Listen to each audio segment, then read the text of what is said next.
परमेश्वर की नाम की धन्यवाद हो। प्रभु ने आज हमें फिर से यह सुंदर अवसर दिए हैं कि हम प्रभु की उपस्थिति में इकट्ठा हो पाए हैं। Praise the Lord.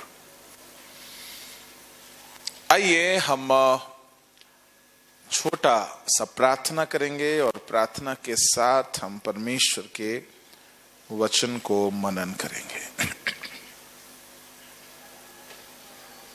सबको अपने आंखें बंद करें। सर्वशक्तिमान प्रभु जी, हम धन्यवाद देते हैं। यह समय हम सब के लिए एक आशीष का समय हो। प्रभु जी, आप हमसे बातें करिए। हमारी जिंदगी को जो जरूरत है प्रभु वह हमें दीजिएगा, ताकि हम तुझ में बढ़ने पाए और तेरी आशीषों को महसूस करने पाए। तेरी आवाज हम तक पहुंचे और प्रभु जी हर एक की दिलों को, मनों को, हृदय को, जीवन को कायल करने पाए, ताकि लोग आशीषित हो जाए। तेरे हाथों में सारे बातों को समर्पण करते हैं। प्रार्थना यीशु के नाम से मांगते हैं, आमीन। बीते कल हमने देखा था कुछ चट्टान पर गिरा, परंतु तरी ना मिलने से सूख गया। कुछ चट्टान पर गिरा और तरी ना मिलने से सूख गया। तरी किस बात को दर्शाती है करके हमने कल देखा था? हाँ जी, पवित्रता। प्रभु के नाम की धन्यवाद हो। कुछ चट्टान पर गिरा और तरी ना मिलने से सूख गया।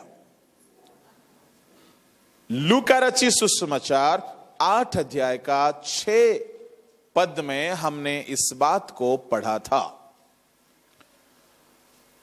तो पवित्रताई आने से कल की जो अधूरा बात है आज मैं थोड़ा सा आगे बढ़ाऊंगा, और हो सके प्रभु की आत्मा की जैसी अगुवाई हो। कल हमने एक तरह का तरी के बारे में देखा था, पर तरी बहुत तरह का है। आध्यात्मिक तरी एक नहीं है, अनेक है। तो उसमें से, उन सारे तरी में से एक तरी है पवित्रताई। पर कल जितना भी बातों को हमने कहा वो तो ठीक ही था, परंतु उसमें और भी कुछ कुछ बातें हमने छोड़कर समाप्त किया था, जो आज उसको हम पूरा करेंगे प्रभु की इच्छा अगर होगी। फिर जो बाकी तरी है उसको भी थोड़ा बहुत अध्ययन करेंगे, आज भी है कल भी है, ताकि आप आत्मिक और भौतिक जीवन में आपका भी सूखना नहीं, परंतु सदैव बढ़ते जाना, तरोताजा रहना और फलवंत होना, फूलों से, पत्तों से जिंदगी को, आशीष को फलते हुए देखना। Hallelujah, praise the lord. प्रभु की नाम की धन्यवाद हो। तो कल के मनन के अनुसार तरी जो है वो है पवित्रताई। तो पवित्रताई कहां कहां से आती है? ये पवित्रताई का महत्व कितना है? क्यों हमें पवित्र होना पड़ेगा? पवित्रताई के बगैर बहुत सी सेवकाई चलती है, परंतु आप प्रभु के एक संतान होने के नाते आप बगैर पवित्रताई का आप सूख जाओगे। तो मेरे प्रभु के लोगों, पवित्र होने का कुछ उपाय है, जिन उपायों को मैं आपके सामने रखना चाहूंगा। उसमें से 4 प्रमुख, 5 है।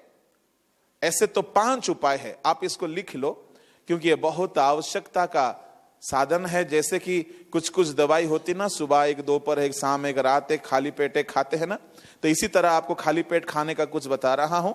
कुछ नाश्ते के बाद, कुछ दोपहर लंच के बाद, कुछ डिनर के पहले, कुछ सोने से पहले। हालेलुया। दवाइयां खाते कि नहीं दिन में 5 बार? बीमार पड़ने से भी नहीं खाते? तब तो आप बहुत अच्छे पेंटिकॉस्टल है जो दवाई खाते ही नहीं। दवाई नहीं खाना भी अच्छा है, पर आत्मिक दवाई को जरूर खाइएगा। बाइबल में पवित्र होने के लिए 5 साधन है। There are 5 provision in the Bible to be holy. Number 1, यीशु मसीह का लहू हमारे लिए दिया गया है जो हमें शुद्ध होने में मदद करता है। यह सबसे पहला दवाई है।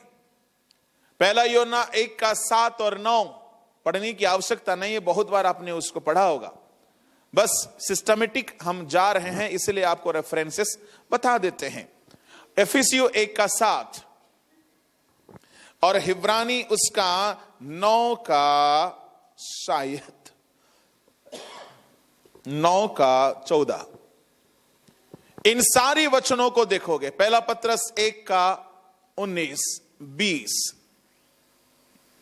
इन सारे वचनों में इस बात को बताया गया है कि यीशु का लहू हमें शुद्ध करता है।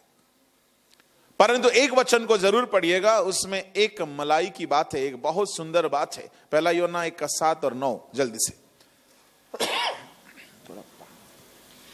पर यदि जैसा वह ज्योति में है वैसे ही हम भी ज्योति में चले तो एक दूसरे से सहभागिता रखते हैं, और उसके पुत्र यीशु का लहू हमें सब पापों से शुद्ध करता है। ओके, 9। यदि हम अपने पापों को मान ले तो वह हमारे पापों को क्षमा करने और हमें सब अधर्म से शुद्ध करने में विश्वास योग्य और धर्मी है। अगर हम अपनी पापों को मान ले तो वह हमें माफ करने के लिए विश्वास योग्य और न्यायी है। ऐसा कहा गया ना, विश्वास योग्य। कई बार आप अपनी गुनाहों को छुपा के रखते हो, मम्मी के सामने बताते नहीं, क्योंकि आपको मालूम है मम्मी को अगर बता दोगी, आप कितना रो रो के बताओगी तो वो इतना मारेगा कि आप दोबारा फिर रोने लगोगी। तो मम्मी को बताने से, पापा को बताने से आपको इतना मालूम है कि माफी देने के लिए उनके पास दिल नहीं होगा। पादरी साहब को बताने से शायद पादरी साहब भी नाराज हो जाएंगे, हमसे रिश्ता खत्म कर देंगे। ऐसा डर लगता कि नहीं लगता? परंतु हम मनुष्य से ऐसा डरना जायज है, क्योंकि इंसान कई बार, आप अगर अपनी गुनाहों को इंसानों के सामने कबूल कर लोगे, शायद मम्मी हो, पापा हो, सगा भाई बहन हो या अजीज जिगरी दोस्त हो, कई बार आपकी गुनाहों को जानने के बाद आपसे रिलेशनशिप को खत्म कर सकते हैं, आपसे नफरत कर सकते हैं, आपको शायद पहले समान और प्यार नहीं कर सकते हैं, हमेशा आपको बुरा नजर में देख सकते हैं। परंतु बाइबल में यीशु मसीह के बारे में यह बात कहा गया है, अगर हम अपनी गुनाहों को मान ले, वो माफ करने में बेवफा नहीं है, बेईमान नहीं है, वो विश्वास योग्य है। He is faithful, मतलब वो क्षमा करेगा और भूल जाएगा।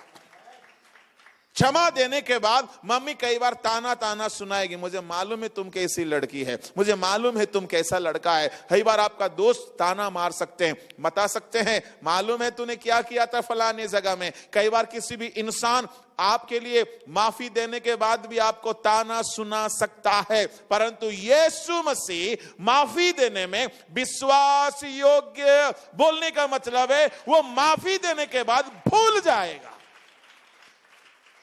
He is faithful. बोलने का भाव क्या पता है?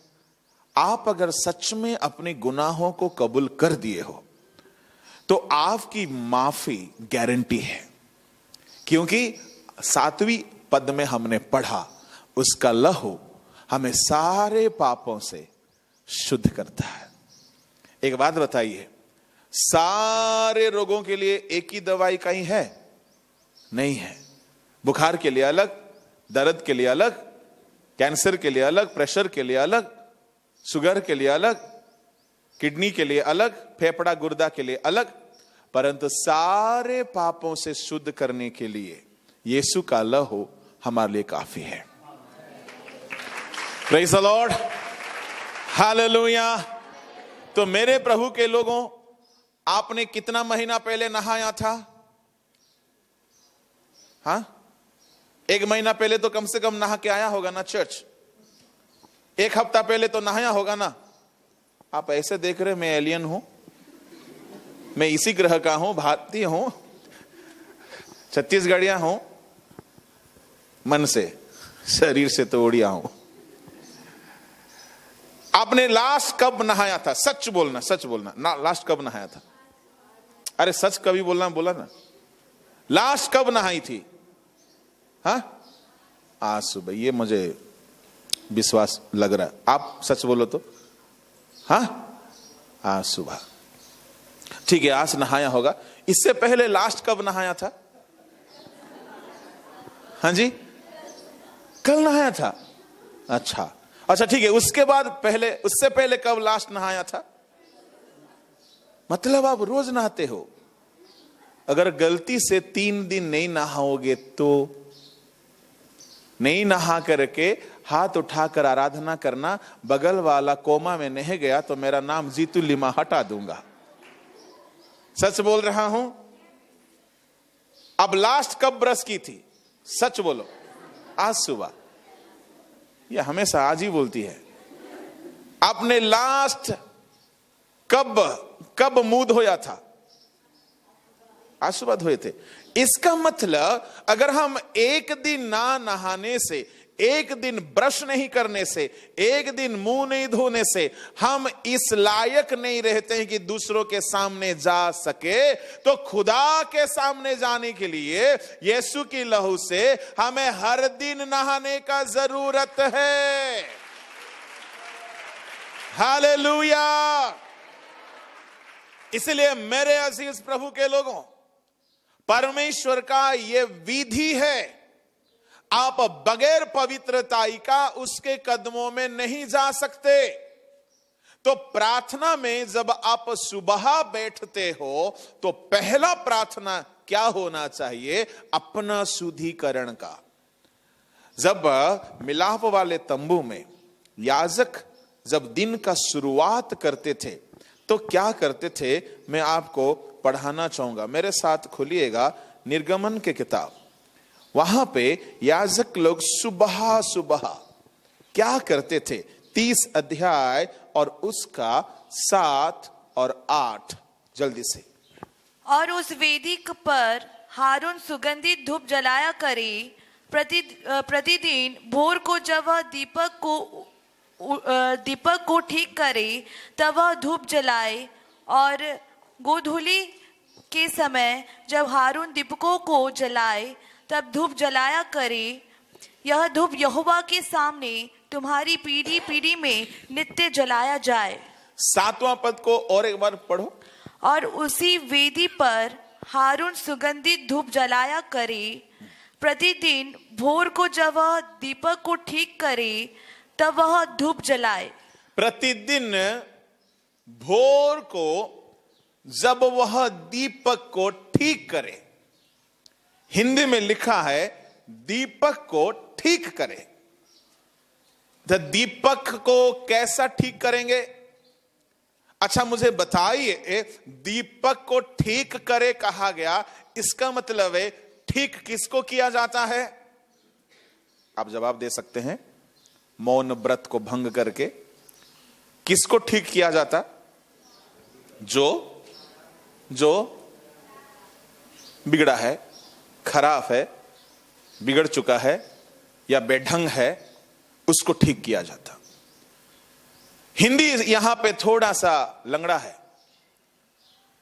सुबह सुबह जब याजक उठेगा दीपक को ठीक करेगा लिखा, पर उड़िया में इंग्लिश में लिखा है दीपक को पवित्र करेगा, साफ करेगा।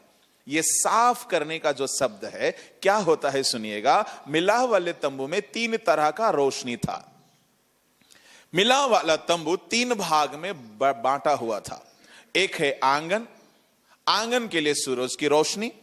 दूसरा है पवित्र स्थान, पवित्र स्थान के लिए 7 दीपटों का एक दीपक है जिसकी रोशनी। महापवित्र यानी अति पवित्र स्थान जिसमें किसी भौतिक रोशनी नहीं है, परमेश्वर की सिखाइना ग्लोरी वहां पे रहता था। यानी मिलाप वाला तंबू 3 भाग में बटी हुई है। एक आंगन है, एक पवित्र स्थान है, महापवित्र स्थान है। उसी तरह हमारी जिंदगी 3 भाग में बटा हुआ है।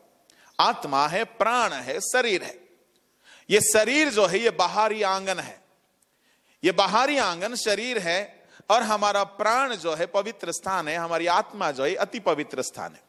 परमेश्वर की आत्मा हमारी आत्मा में बसेरा करते हैं। परमेश्वर मिलाव वाले तंबू में अति पवित्र स्थान में रहा करता था। तो मेरे प्रभु के लोगों, बाहरी आंगन को जो रोशनी मिलता था सूरज से मिलता था, क्योंकि वो खुला था। तो सूरज को तो कोई सफाई करने की जरूरत नहीं है, वो अपने आप, उसका ऑटो फिल्टरेशन है, ऑटो क्लीनिंग सिस्टम है, वो रोशनी देते रहता है। तो पवित्र स्थान को रोशनी देने के लिए क्या था? एक दीपक था जो 7 दिया जलता था और उसको दीप वृक्ष कहते थे। तो याजक को परमेश्वर का यह सलाह था, हर सुबह उठोगे और सबसे पहले दीपक को साफ करोगे, क्योंकि 24 घंटा जलता है। तो सुबह उठने का समय वहां पे मैला, धुआं, कार्बन जमा हुआ होगा। अच्छा सुनिएगा, आप में से कुछ भाई बहनों के घर में कभी आपने डिबरी का इस्तेमाल किया है? डिबरी, थोड़ा हाथ उठाना, मैं उसमें पहला हूं। यहां डिबरी समझ रहे ना? दिया, दिया तो बहुत तरह का होता है, डिबरी सही शब्द है। हाँ, चिमनी, चिमनी छोटा सा होता है, किरोसिन डालते हैं, उसमें एक धागा रखते या सूता रखते या कपड़ा रखते, ऐसा इस्तेमाल किए हैं? जरा हाथ उठाना। बत्ती, बत्ती, ठीक है, ओके। तो बात बताइए उसको। अच्छा, लंठन आपने देखा है ना? लांटन देखें, लांटन, लाटन, जो भी है, जगह जगह की बोली थोड़ी सी अलग होती है, आपने देखा है ना? तो उसको क्या करना पड़ता है? हमारे घर में वही था, लांटन था। तो हमारी मम्मी बोलती, शाम होने से तुम्हारा काम है उसका कांच को साफ करो, और उसका जितना मैला जमा रहेगा उसको काटो कैंची से, और उसमें किरोसिन या ईंधन जो भी है डालो, तभी जाकर के उस रात के लिए वो इस्तेमाल के योग्य बनेगा। क्योंकि आपने जितनों ने शाही जिंदगी परिवार से नहीं पैदा हुआ हो, सभी ने तो लांटन से मोहब्बत किया होगा, हर दिन शाम को साफ किया होगा, उसको सुधारा होगा, ठीक किया होगा। क्योंकि अगर वो ठीक नहीं करेंगे, उसका कार्बन को नहीं काटोगे, उसके कांच को नहीं साफ करोगे, बात बताइए उसके कांच को कैसे साफ किया जाता है? किसने कभी किया था? राख से। हाँ, यह अनुभवी लोग हैं, हमारी बिरादरी के हैं। तो उसको राख से साफ किया जाता है, वरना साफ अच्छा से नहीं होगा। कपड़ा से भी होगा, पर राख से अच्छा से साफ होता है। तो साफ करने के बाद किरोसिन डाल के जलाओ तो फिर एकदम बढ़िया रोशनी देगा। इसका मतलब प्रभु ने कहा मिलाव वाला तंबू में, हे हारून, हे मूसा, प्रतिदिन भोर को उठना। कौन सा टाइम में उठने को कहा गया है? भोर को उठना। मूसा 9 बजे तक सो नहीं सकता। आजकल का हारून 12 बजे तक भी सो सकते हैं। आजकल का मूसा, आजकल का हारून सुबह नहीं उठते हैं, पर खुदा अगर आजकल के युवाओं को अगर मूसा हारून का काम दिया रहता तो मिला वाला तंबू अंधेरा ही अंधेरा रहता, क्योंकि खुदा ने क्या कहा, तुम प्रति भोर को उठना और दीपक को ठीक करना, दीपक को ठीक करना। भोर को उठते ही कैंची पकड़ के जाते थे हमारे मूसा अंकल, रेवरेंड मूसा, बिशप मूसा, पादरी मूसा, कैंची पकड़ते थे और तेल ईंधन लेते जाते थे। उसमें किरोसिन नहीं डलता था, उसमें जैतून का तेल डलता था। जैतून का तेल और ईंधन, कैंची, और क्या करते थे, साफ करने के लिए क्या, राख हो या कपड़ा हो, कुछ तो लिए होंगे। ये 3-4 सामान लेकर के दीपक के पास आते थे और सबसे पहले दीपक को साफ करते थे।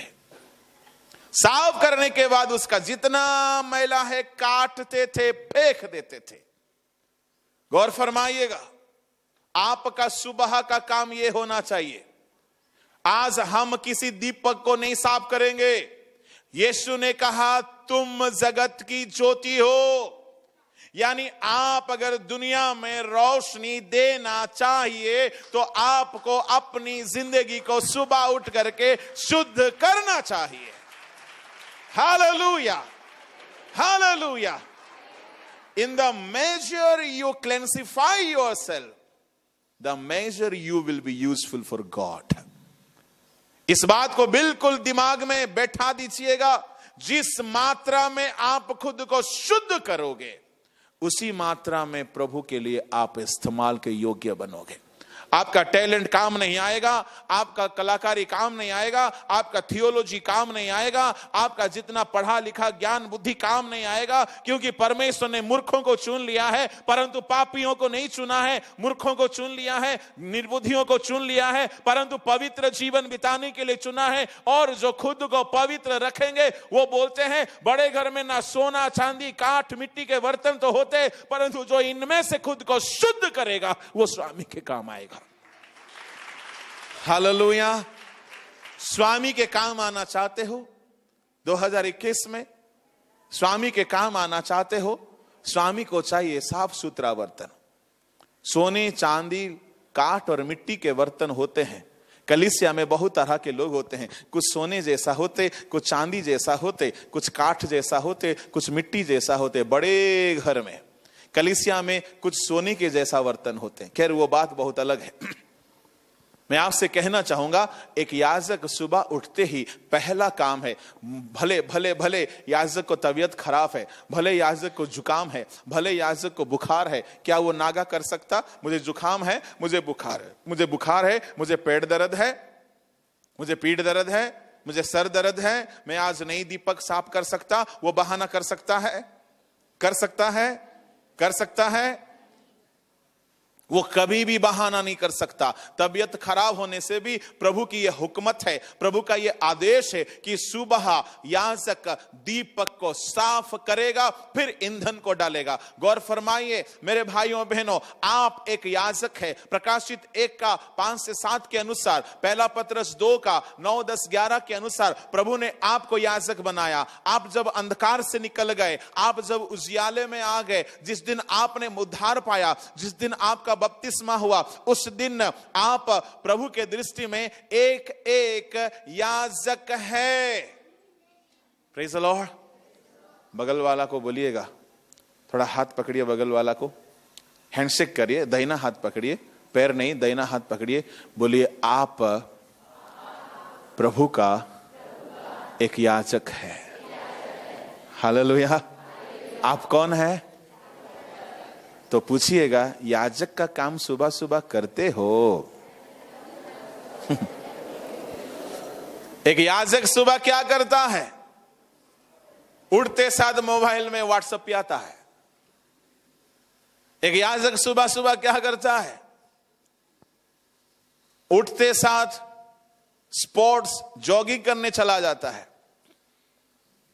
मैं आपसे कहना चाहूंगा, एक याजक का सुबह का काम दीपक को साफ करना। साफ करने के लिए कैंची के बिना सफाई नहीं होगा। ये कैंची क्या है? ये कैंची जो काटता है तो साफ होता है।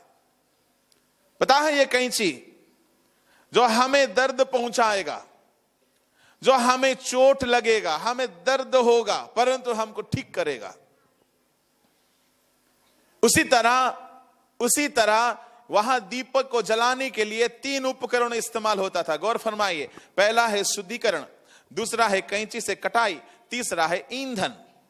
पवित्रताई के लिए बेसिक 3 चीज है। मैंने 5 चीज को ऐड किया, बाकी 2 को मैंने ऐड किया नया नियम से कुछ बातों को स्टडी करके, परंतु बेसिक चीजें 3 है। क्या क्या है? पहला है यीशु का लहू, दूसरा है कैंची जो कि चूबता है, जो कि छटाई करता है, जो कि काटता है, जो कि अनवांटेड चीजों को आपकी जिंदगी से काट करके फेंकता है। आपकी जिंदगी में बहुत सारी चीजें जो जरूरत नहीं है, परंतु जिंदगी में साथ साथ लेकर के चलते हो। आपके जिंदगी में वो जरूरत नहीं है। कटाई छटाई का बेहद जरूरी है। काटोगे नहीं तो ज्यादा जलोगे नहीं। आपका जिंदगी से छटाई नहीं होगा तो आप ज्यादा फलोगे नहीं। यीशु मसीह ने यूहन्ना 15 अध्याय में उसकी 2 और 3 में कहा, जरा सा पढ़िएगा। जो डाली मुझ में है हाँ। और नहीं फलती उसे वह काट डालता है, हाँ। और जो फलती है उसे वह छांटता है ताकि और फले। छांटता है। आपने छांटने का काम करते हुए किसी को देखा? कैसे छांटा जाता है? छटाई होता है। छटाई कहां पे होता पता है?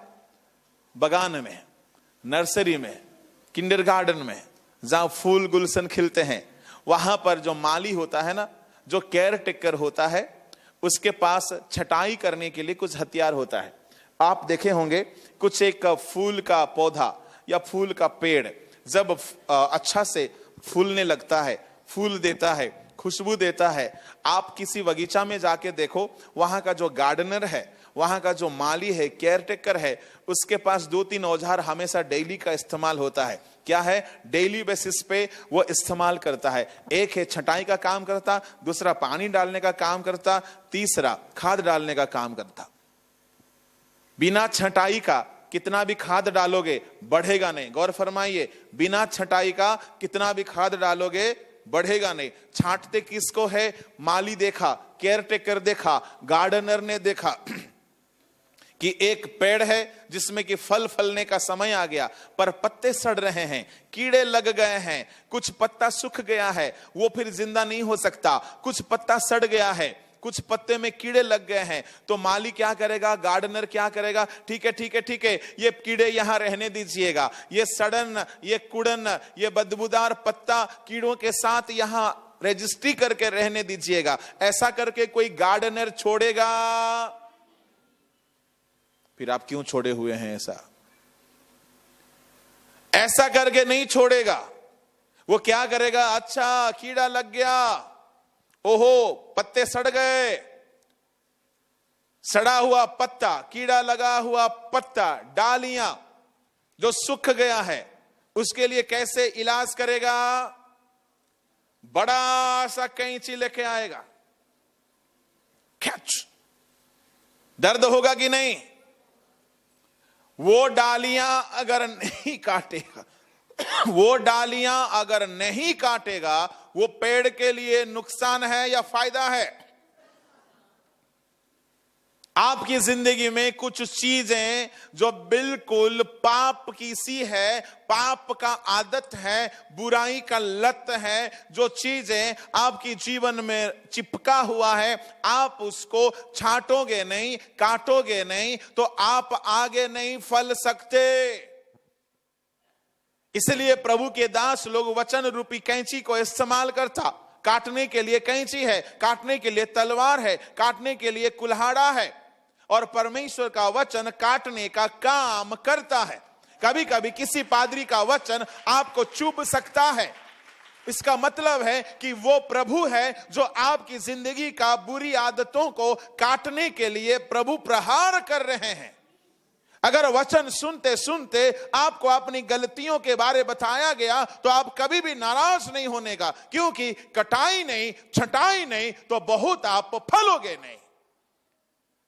जो डालियां फलती है थोड़ा सा, उसको वो छांटता है ताकि वो क्या हो जाए, मर जाए, बर्बाद हो जाए। ऐसा है क्या? जो फलती है उसको वो छांटता है ताकि वो, praise the Lord, hallelujah, hallelujah. आपको बताऊंगा, प्रभु आपके जिंदगी के पापों को छांटना चाहता है, आपका जिंदगी से गलत आदतों को छांटना चाहता है, आपका जिंदगी से कुछ गलत लोगों को भी छांट कर अलग करेगा। You will be separated from few wicked kind of people. कुछ गलत लोगों को भी प्रभु आपसे काट कर अलग करेगा, दोबारा आपसे मिलने नहीं देगा। शायद आपके मित्र होंगे, शायद आपके दोस्त होंगे, शायद आपके परिवार के कुछ लोग होंगे, पर ऐसा कुछ वजह होगा कि वो आपसे जुदा हो जाएंगे, उससे आपके लिए भलाई होगी। उदाहरण के लिए कहना चाहूंगा, इब्राहिम को परमेश्वर अपने पिता के घर से काट के अलग किया, इब्राहिम दोबारा कभी अपने पिता के घर नहीं गया। परमेश्वर यूसुफ को अपने घराने से काट के अलग किया, क्योंकि प्रभु उसको महान फलवंत बनाना चाहता है। प्रभु अपने लोगों को काट के अलग करता है कई बार कुछ लोगों से। पौलुस को बरनबास से अलग किया, क्योंकि बरनबास समझौता का सेवकाई करने वाला सेवक था, पर पौलुस बिना समझौता से चलने वाला खर्रा सेवक, सिद्ध सेवक था। आपकी जिंदगी में कई लोग आपसे अलग हो जाएंगे। यीशु का 12 चेलों की टीम में से यहूदा अलग हो गया, क्योंकि वो सही नहीं था। कुछ गलत लोगों को प्रभु आपसे काट के अलग करेगा। यीशु मसीह के टीम में 12 और 70 कुल मिलाकर के 82 लोग थे, 82 लोग थे, पर 70 लोग अलग हो गए। उनका अलग होना बिल्कुल जरूरी था। 12 में से भी एक व्यक्ति को अलग होना बिल्कुल जरूरी था। जो डालियां नहीं फलती है उसको वो काट कर अलग करता है। आपकी जिंदगी में परमेश्वर कुछ लोगों को अलग करेगा। Hallelujah, hallelujah. साउल को पूरी तरह से परमेश्वर इजराइल के राजा होने से काट कर फेंक दिया। परमेश्वर एली के घराने को, पहला सामुएल 1, 2, 3 अध्याय में एली का घराने को पूरी तरह से परमेश्वर काट कर अलग किया, क्योंकि वे बेविचारी थे, वे लुटेरे थे, परमेश्वर के भवन के धन को लूट कर भोग करते थे और कलीसिया में आने वाले लोगों के साथ दुष्कर्म करते थे। परमेश्वर ऐसे लोगों को हमेशा उसका खिदमत करने को मौका नहीं दिया। परमेश्वर उनको काट करके, लताड़ करके हटा दिया और सामुएल को फलवंत किया। मैं आपसे कहना चाहूंगा, आपका जिंदगी में कुछ लोगों को आप बहुत पसंद करते होंगे, कुछ लोग को आप छोड़ना नहीं चाहते होंगे, परंतु उनको भी परमेश्वर छांट करके अलग करने का समय आपको दुख नहीं करने का। लेट देम गो, ताकि आप फ्रूटफुल हो सके। आपका जिंदगी में कई बार परमेश्वर आपको अलग रखेगा। बपतिस्मा देने वाला यूहन्ना को राजमहल में उसका पिताजी महायाजक था। जकरिया, एलिजाबेथ बड़े शाही जिंदगी जीने वाले अमीर महायाजक थे, उनके घर में सारी सुविधाएं थी, परंतु परमेश्वर ने उसको अलग करके जंगल लेके चला गया। जंगल में उसने लंबे समय तक रहा। जंगल में कॉफी मिलेगा, जंगल में पिज्जा मिलेगा, जंगल में KFC का चिकन मिलेगा, जंगल में आराम मिलेगा, जंगल में अच्छा खान पान मिलेगा। कुछ नहीं मिला, क्योंकि प्रभु जिसको महान बनाना चाहता है संसार के सुखों से उसको छांट करके अलग रखता है, ताकि वो बहुत फले। Hallelujah, hallelujah. आप बहुत फलना चाहते हो या थोड़ा फलना चाहते हो? तो ऐसे ऐसे समय में प्रभु आपकी जिंदगी से कुछ कुछ चीज को काट के अलग करने का समय रोना मत। मेरे लाइफ से परमेश्वर बहुतों को काट के अलग किया। मैं शुरुआत में बड़ा दुखी हो गया, हे प्रभु ऐसा क्यों हुआ? वो तो अच्छे थे। प्रभु ने कहा वो तुम्हारी सोच में अच्छे थे, पर तुम्हारा बर्बादी का कारण वो थे। कई लोगों को आपसे प्रभु अलग करेगा। It is a prophetic word. आपकी जिंदगी से जो लोग जरूरत नहीं है प्रभु जानता है, और प्रभु उनको अलग किया है।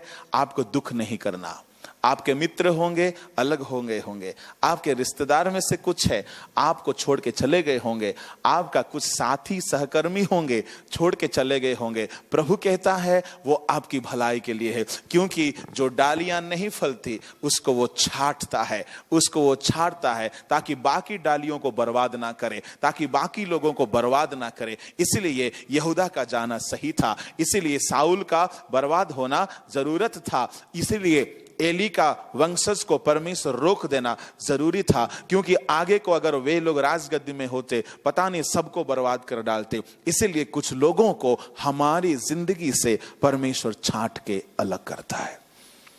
हालेलुया। दीपक की सफाई है, बिना काटे दीपक साफ नहीं होता। और कौन करेंगे सफाई का काम? हां जी, याजक। और कौन है नया नियम में याजक? हम खुद हैं।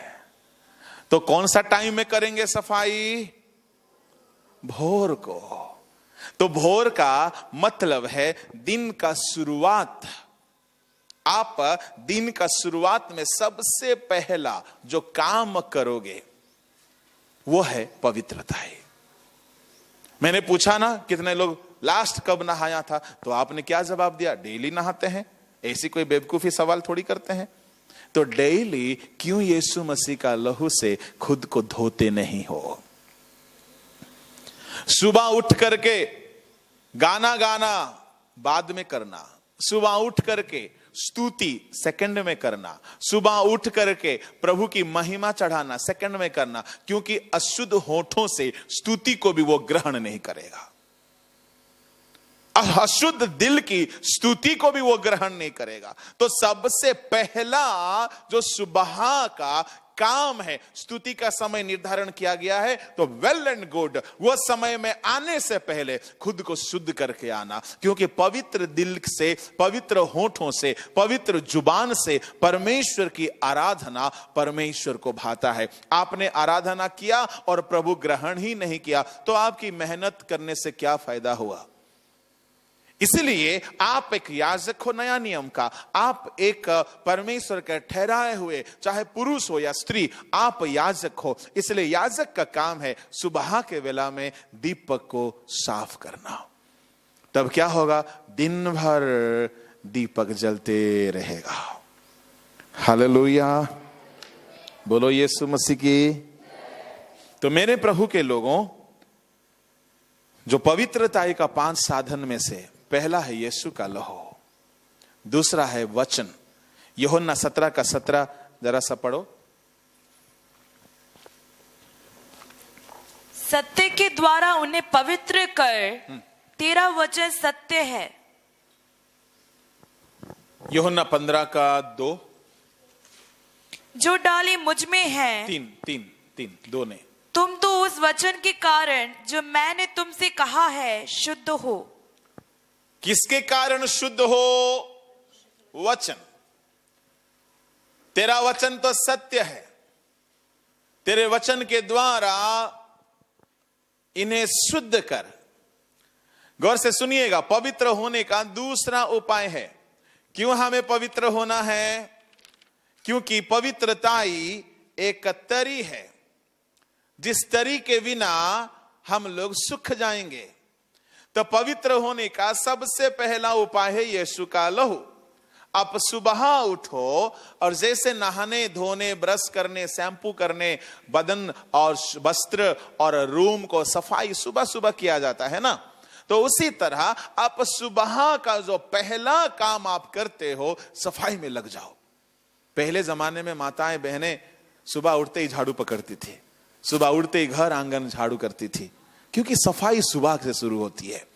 तो आत्मिक जीवन में भी इससे पहले कि आप सेवकाई में निकल जाओ, इससे पहले कि आप नौकरी में चले जाओ, इससे पहले कि आप कुछ और काम में शुरू करो, सबसे पहला काम सुबह का, भोर का पहला काम आप खुद को शुद्ध करने में, यीशु के लहू में नहाना है, धोना है। कैसे करना पता है? एक एक अंगों को भिगोना है, एक एक अंगों को। आपकी आंखों में गलती है, प्रभु से कहना, प्रभु जी मैं आंख कमजोर है, बार बार गंदी चीजों के पीछे पड़ जाता है, तेरे लहू से इसको धो दीजिए। मेरे कान को धो देना प्रभु। बहुत चुगली सुनने के लिए पसंद करता है, फोन कर करके चुगली सुनता है। ऐसा लोग तो यहां पे नहीं होंगे, पर जमशेदपुर में है। फोन करके भी चुगली करता है कुछ लोग। हमारे मुंह में गंदगी है। कई बार मुंह में जो नहीं बोलना चाहिए बोल दिए रहते। कान में गंदगी है, फालतू फालतू चीजें सुनते रहते। हाथ में गंदगी है, जहां नहीं छूना चाहिए वहां छू लिए। मोबाइल में की बात बोल रहा हूं मैं, जवान लोग की बात बोल रहा हूं। टच स्क्रीन है ना, टच टच, यह टच का बहुत भयंकर इस्तेमाल हुआ है। हीलिंग करने वाला भी टच ही बोलता है, और प्रभु क्या बोलता है? Touch not. कहां पे? 2 कुरिन्ती 6:19 पढ़ो।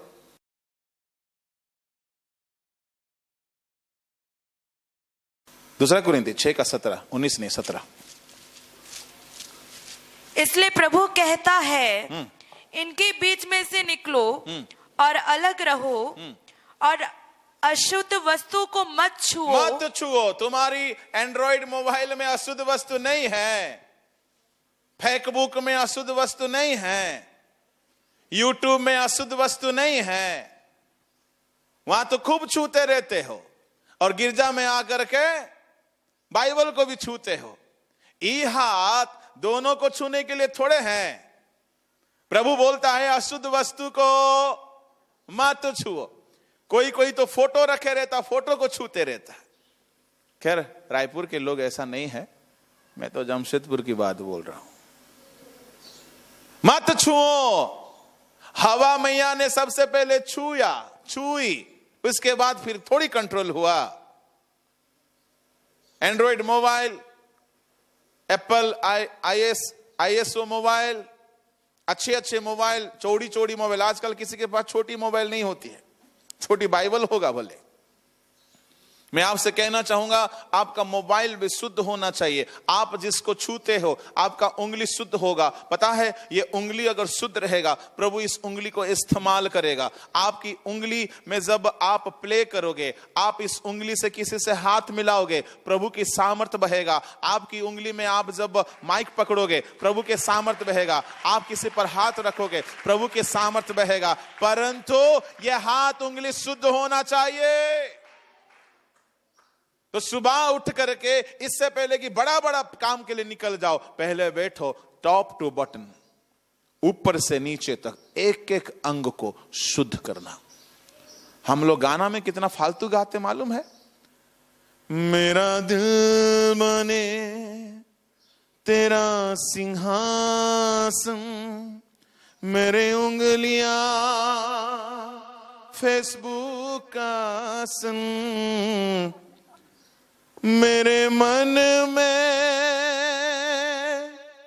तू हो विराजमान, आंखों मेरे यूट्यूब में है मगन। यीशुआ यीशुआ, प्रभु बोलता कहां? शैतान बोलता आंखों में मैं बसा। कितना फालतू गाते हैं हम लोग। इसीलिए प्रभु बोलता है, ये जाति झूठ से मेरी आराधना करती है। परमेश्वर को क्या टैलेंटेड सिंगर चाहिए? नहीं चाहिए। चाहिए होता तो लूसीफर को वहां से नहीं फेंकता। मोस्ट टैलेंटेड सिंगर था। हॉलीवुड बॉलीवुड वाले सब फैले उसके सामने। इसीलिए प्रभु ने बोला पौलुस सिलास को, चलो तुमको आज ऐसा गीत गवाऊंगा ना, दुनिया हिल जाएगा। पौलुस और सिलास को इतना मार पड़ा था, मार करके बंदी गृह में डाल दिए थे। आधी रात को सिलास बोलता, भैया पौलुस सी मेजर कोड लगा है। वो बोलता ए माइनर भी पकड़ूं क्या? बोला जी पकड़ो। कहां पे कोड लगा है? पीठ में। दिन भर जो बेंत खाए थे ना ये, अच्छा दिन भर जो दर्द होता है, दिन भर जो मार खाए रहेंगे, उसका असली दर्द कब शुरू होगा? रात को। दिन में खूब बेंत का मार पड़ा था। पौलुस भैया जो है ना, बहुत छोटे कद के थे। स्कॉलर्स कहते हैं इतना छोटा बदन था कि टोकरी में रखो तो भी समा जाता है। तो सोचिए कितना बड़े होंगे। हम तो बाबा क्विंटल पार है। पौलुस का कद इतना छोटा था, टोकरी में रखो तो भी भर जाएगा। जो बच्चियां सामने बैठे हैं ना, ऐसे ही कुछ पूरा एकदम हड्डी हड्डी सिल्ली सिल्ली बदन था पौलुस का, पर बोलता कम था। किसी को भी दिमाग गर्म हो जाएगा, बोला तुम्हारा ठीक नहीं है, तुम्हारा देवता ठीक नहीं है, तुम्हारा अमका ठीक नहीं है, ये ठीक नहीं, सो ठीक नहीं है। बोलने से लोग गुस्सा गए, खूब पिटाई किए, कपड़े खोल के उसका पीठ में पूरा लाल लाल लकीर डाल दिए। फिर भी पौलुस कम है, बदन का ना छोटा है, आत्मा का तो मोटा है ना, तो उसको इतना पीटने के बाद जेल में डाले। जेल में डालने से आधी रात को म्यूजिक बजना शुरू हुआ। ऑर्गन का नहीं, सेक्सोफोन का नहीं, यमाहा का नहीं, गिटार का नहीं है, मार खाया हुआ। ऐसा दर्द होता है। सिलास बोलता है भैया म्यूजिक बजना शुरू हो गया है पीठ में, गाऊं क्या? बोला शुरू करना। हालेलुया। पीठ का उस दर्द के साथ गाना शुरू किया। पता है वो गाना सारेगामापा का भी फेल स्टूडेंट लोग भी नहीं गा सकते, टॉप इंडियन आइडल सिंगर्स भी नहीं गा सकते। ऐसा गीत दर्द के मारे गाया। वो गीत गाते गाते परमेश्वर का सामर्थ उस गीत में था, क्योंकि वो किसी सारेगामापाधानिसा स्कूल का पढ़ाया हुआ नॉलेज का गाना नहीं था, क्योंकि वो परमेश्वर का अभिषिक्त लोगों का पवित्र जुबान से निकलने वाला एक गाना था। पता है उस गाना के बाद क्या हुआ? जैसे वो लोग गा ही रहे थे, हाथ बज रहा है, पीठ का दर्द के मारे और अच्छा से गा रहे हैं, पवित्र आत्मा गवा रहा है। ऐसे गाते गाते, वहां माइक नहीं था, वहां पे इंस्ट्रूमेंट नहीं था, वहां टैलेंटेड सिंगर नहीं थे, परंतु गाना बड़ा गजब था। ऐसा गाना था कि धरती में कोई ऐसा गा ही नहीं था, गया ही नहीं था। तो गाना कौन सुन रहे थे पता है? बंदी में रहने वाले कैदी लोग, मर्डरर लोग, रेपिस्ट लोग, व्यभिचार करने वाले लोग, क्रिमिनल लोग, डॉन लोग उस जेल में जितने थे, उनको आधी रात में नींद खराब करके गाना सुनना अच्छा लगेगा? आप जाके आज रात में गाना गाना तो रात के 1:30 बजे रसीद कटेगी आपकी गाल पे। पर पौलुस और सिलास की गाना ऐसा गाना था कि उस गाना को कैदी लोग सुन रहे थे, पर किसी ने हल्ला नहीं किया, क्योंकि वो गाना लोगों की दिल को, दिमाग को कब्जा करके रखा था, क्योंकि वो पवित्र कंठ से निकलता था। और पता है थोड़ी देर के बाद क्या हुआ? कि थोड़ी देर के बाद वो गाना सुनने वाले सब रोने लगे। स्कॉलर्स कहते हैं वो गाना लोगों को कब्जा करके रखा था। वो गाना सुनने वाले लोगों के हृदय में कुछ हलचल होने लग गया, और थोड़ी देर में भूकंप हो गया, और थोड़ी देर में सारे बंधन खुल गए, सारे संकलो खुल गया, सारे द्वार खुल गया, पर कोई भी क्रिमिनल वहां से गायब नहीं हुआ, क्योंकि प्रभु उस गीत के द्वारा उन लोगों को कब्जा करके रखा था। वहां कोई पेंटिकोस्टल पादरी भी होता, प्रभु ने द्वार खोला है भैया, चमत्कार हो गया, चलो भागो यहां से बोल के भाग जाता है कि नहीं पादरी साहब? हाँ, प्रभु ने खोला है भैया, ये तो चमत्कार है, पौलुस साहब धन्यवाद धन्यवाद धन्यवाद धन्यवाद बोलता और चुपके से पतली गली से निकल जाता, क्योंकि मेरा तो आजीवन कारावास घोषणा हुआ था और ये कैसा गीत गाया पता नहीं, ये चमत्कार मेरे लिए ही था बोल करके गली देख करके गायब हो जाता। पर वहां के कोई क्रिमिनल, एक भी बंदा दरवाजा खोलने पर भी गायब नहीं हुए।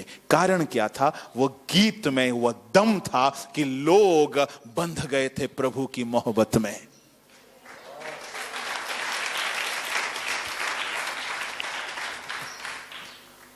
फाइनली इतना में बात समाप्त नहीं होता है। वो गाना सुन करके सारे कैदी लोग कायल हो गए थे। They were killed by the worship of Paul and Silas. वो लोग को पूरी तरह से गीत कब्जा कर दिया था। वो लोग वहां से गायब नहीं हुए। जब दरवाजा खुला हुआ है, गेट खुला हुआ देख करके दरोगा ने सोचा सारे कैदी चले गए, सरकार अब हमें सजा देगा, कैदियों को हमने बांध के रखा नहीं। सोच के दरोगा अपने आप को मार डालना चाहने के समय पौलुस ने कहा खुद का नुकसान मत करो, हमने आज ऐसा वर्शिप किया है किसी का बुराई, किसी का नुकसान के लिए नहीं है, लोगों को बचाने के लिए किया है। उसकी बोलने का भाव वही था। और दरोगा ने आके देखा कोई भी कैदी गया नहीं है। और पौलुस ने वहां सुसमाचार प्रचार किया, वर्शिप भी हुआ, सुसमाचार भी हुआ। उसी दिन लोगों ने मन फिराया, बपतिस्मा लिया। This is called true way of worship.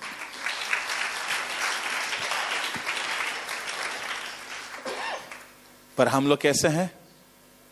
हम लोग गाना गाते हैं, गाते ही रहते हैं, कुछ लोग सो भी जाता है।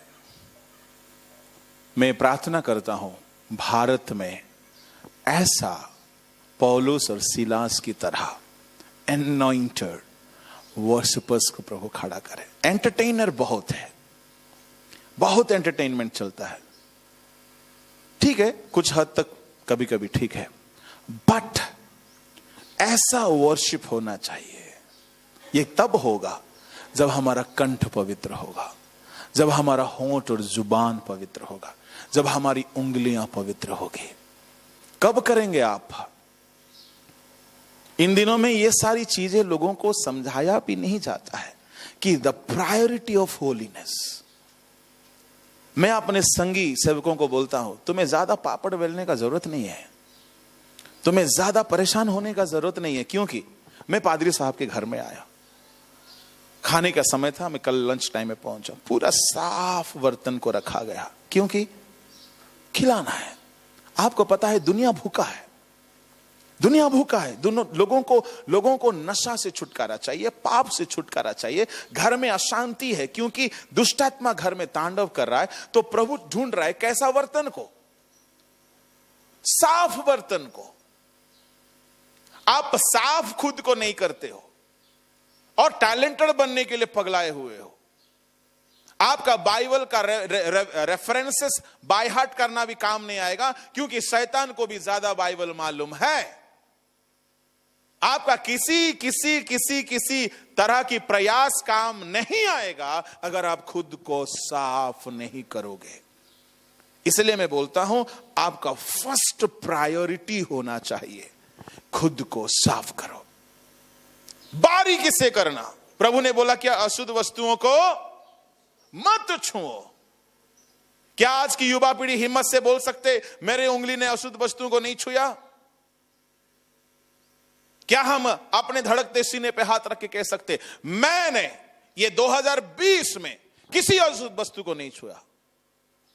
छू करके तो हमारी उंगलियां में कोड़ी हो गई है, कोड़ हो लग गया है, अशुद्धता हो गया।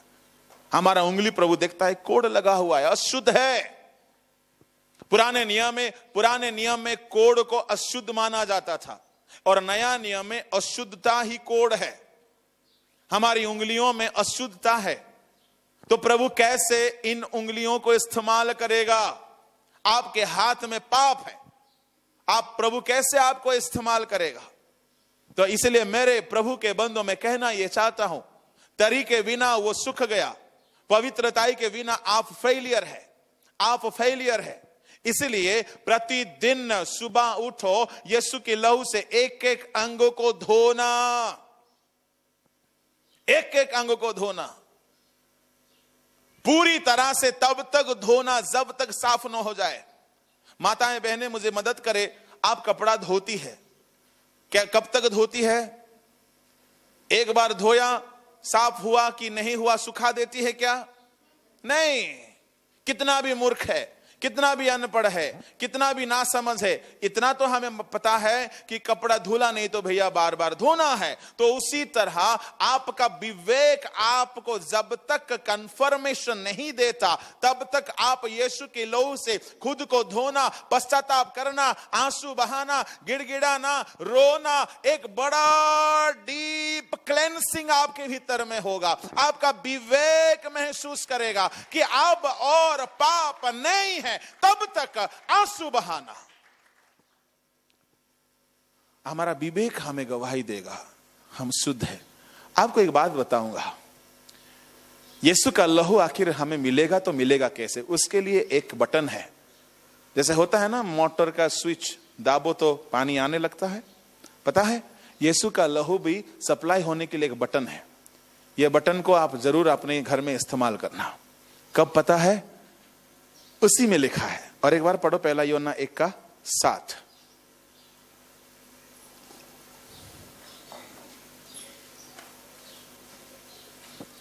पर यदि जैसा वह ज्योति में है वैसे ही हम भी ज्योति में चले तो एक दूसरे से सहभागिता रखते हैं और उसके पुत्र यीशु का लहू हमें सब पापों से शुद्ध करता है। 9। यदि हम अपने पापों को मान ले, यदि हम अपने पापों को मान ले तो वह हमारे पापों को क्षमा करने और हमें सब अधर्म से शुद्ध करने में विश्वास योग्य और धर्मी है। यदि हम अपने पापों को मान ले, सुनो, यीशु का लहू कब आकर के आपको धोएगा? गौर से सुनिएगा। कई बार हम लोगों का एक हैबिट है, यीशु के लहू की जय, यीशु के नाम की जय, यीशु की लहू की जय बोलते हैं ना। इससे कुछ नहीं होता है। कैसे? मान लीजिए साबुन है। कौन सा साबुन आप नहाते हो? नाम बताओ जरा। यस, हाँ, पियर्स। ओके, पियर्स साबुन से मेरा बदन धुल जाए, पियर्स साबुन से मेरा मुंह साफ हो जाए, हो जाएगा? हाँ, काना हेल्ली गुटे कुहोगो हेंता चुप रोइले केंता हवा। हाँ, पियर साबुन से मेरा बदन साफ हो जाए, हो जाएगा? कैसे नहीं होगा? साबुन में तो शक्ति है ना। पेस्ट का नाम बताओ। कोलगेट। कोलगेट को पकड़ लिया, ठीक है, कोलगेट से मेरा दांत साफ हो जाए, कोलगेट की जय, कोलगेट की जय, हो जाएगा? अच्छा, शैंपू ले लिया, शैंपू से मेरा सर साफ हो जाए, हो जाएगा? नहीं होगा। तो यीशु की लहू की जय हम लोग बोलते हैं तो प्रभु को महिमा मिलता है। ओके, पादरी साहब आपकी जय हो, ये क्या है? ये ग्रीटिंग्स है। बाइबल में स्वर्गदूत आकर के मरियम को क्या बोले? आनंद और जय तेरी है। ये क्या है? ग्रीटिंग्स है। ये परमेश्वर की हम बड़ाई करते, प्रभु तेरे लहू की सर्वदा भारत में जय जयकार होता रहे, ये ग्रीटिंग्स है। पर हम बेवकूफों क्या सोच रहे हैं? ऐसा बोलते साथ हम धुल जाएंगे। ना बाबा ना, यीशु की लहू से धुलने का अनुभव चाहिए तो क्या करना होगा पता है? ये 2 वचन को बड़ा गौर से सुनोगे तो वहां पे 7 को, सिस्टर और एक बार पढ़ो 7। पर यदि जैसा वह ज्योति में है वैसे ही हम भी ज्योति में चले तो एक दूसरे से सहभागिता रखते हैं और उसके पुत्र यीशु का लहू हमें सब पापों से शुद्ध करता है। ठीक है, यीशु का लहू हमें सब पापों से शुद्ध करता है, परंतु शुद्ध करने के लिए क्या करना होगा? 9 में लिखा है, पढ़ो। यदि हम अपने पापों को मान ले, सुनिए, पहला है क्या करना होगा? अपने पापों को मानना होगा। प्रभु जी मैं ऐसा किया हूं प्रभु, ये गिल्टी, ये पछतावा आपके भीतर होना चाहिए, मानना होगा। देन तो वह हमारे पापों को क्षमा करने और हमें सब अधर्म से शुद्ध करने में विश्वास योग्य और धर्मी है। हम जब मानेंगे तब वो हमें क्या करने में विश्वास योग्य है? क्षमा करने में। मुझे बताइए, क्षमा यीशु के लहू में ही है।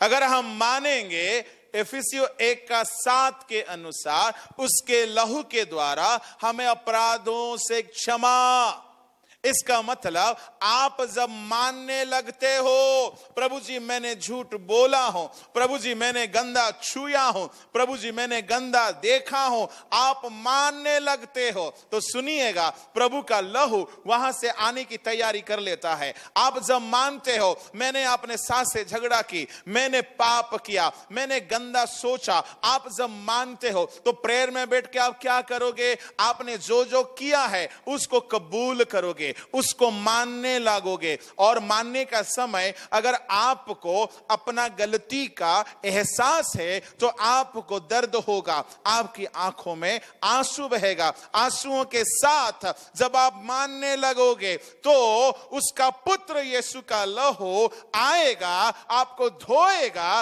और क्षमा करेगा और शुद्ध करेगा, तब आप शुद्ध हो जाओगे। इसका मतलब है जब आप मानने लगते हो तब यीशु का लहू वहां से आने लगता है। Praise the lord.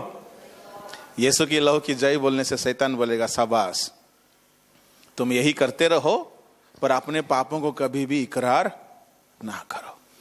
तो मेरे प्रभु के लोगों, सुबह उठकर एक याजक होने के नाते पहला काम क्या करना है?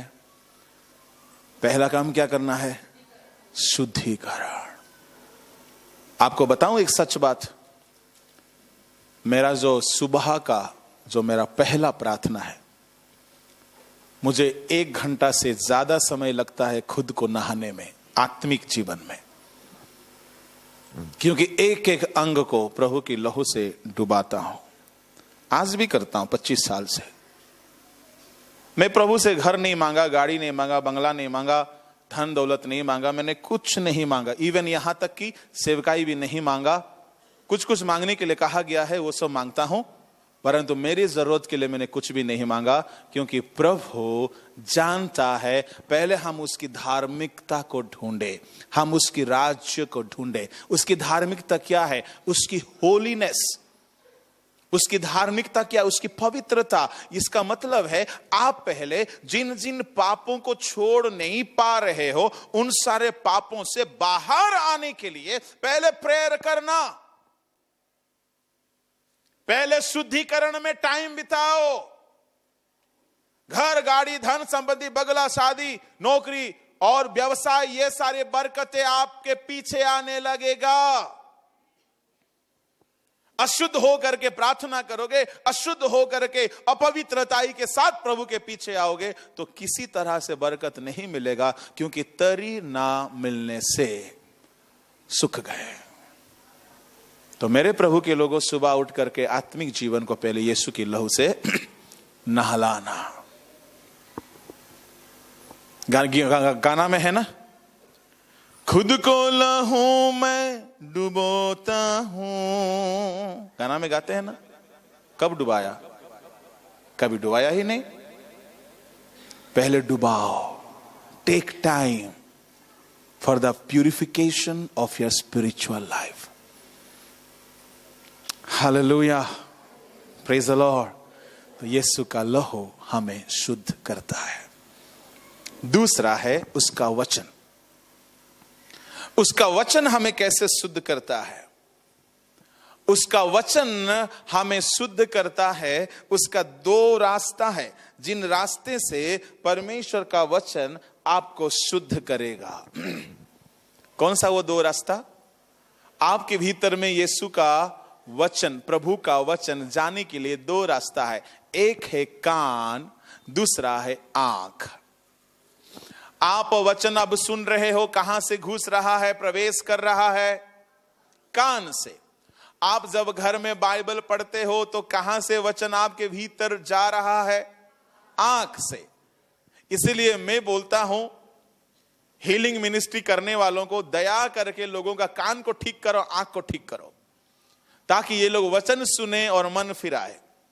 हाथ पैर बदन कुछ ठीक हो ना हो, परंतु कान ठीक होना चाहिए, आंख ठीक होना चाहिए। अगर पढ़ा लिखा नहीं है तो आंख भी ऐसा रहने दे, पर कान ठीक हो जाए।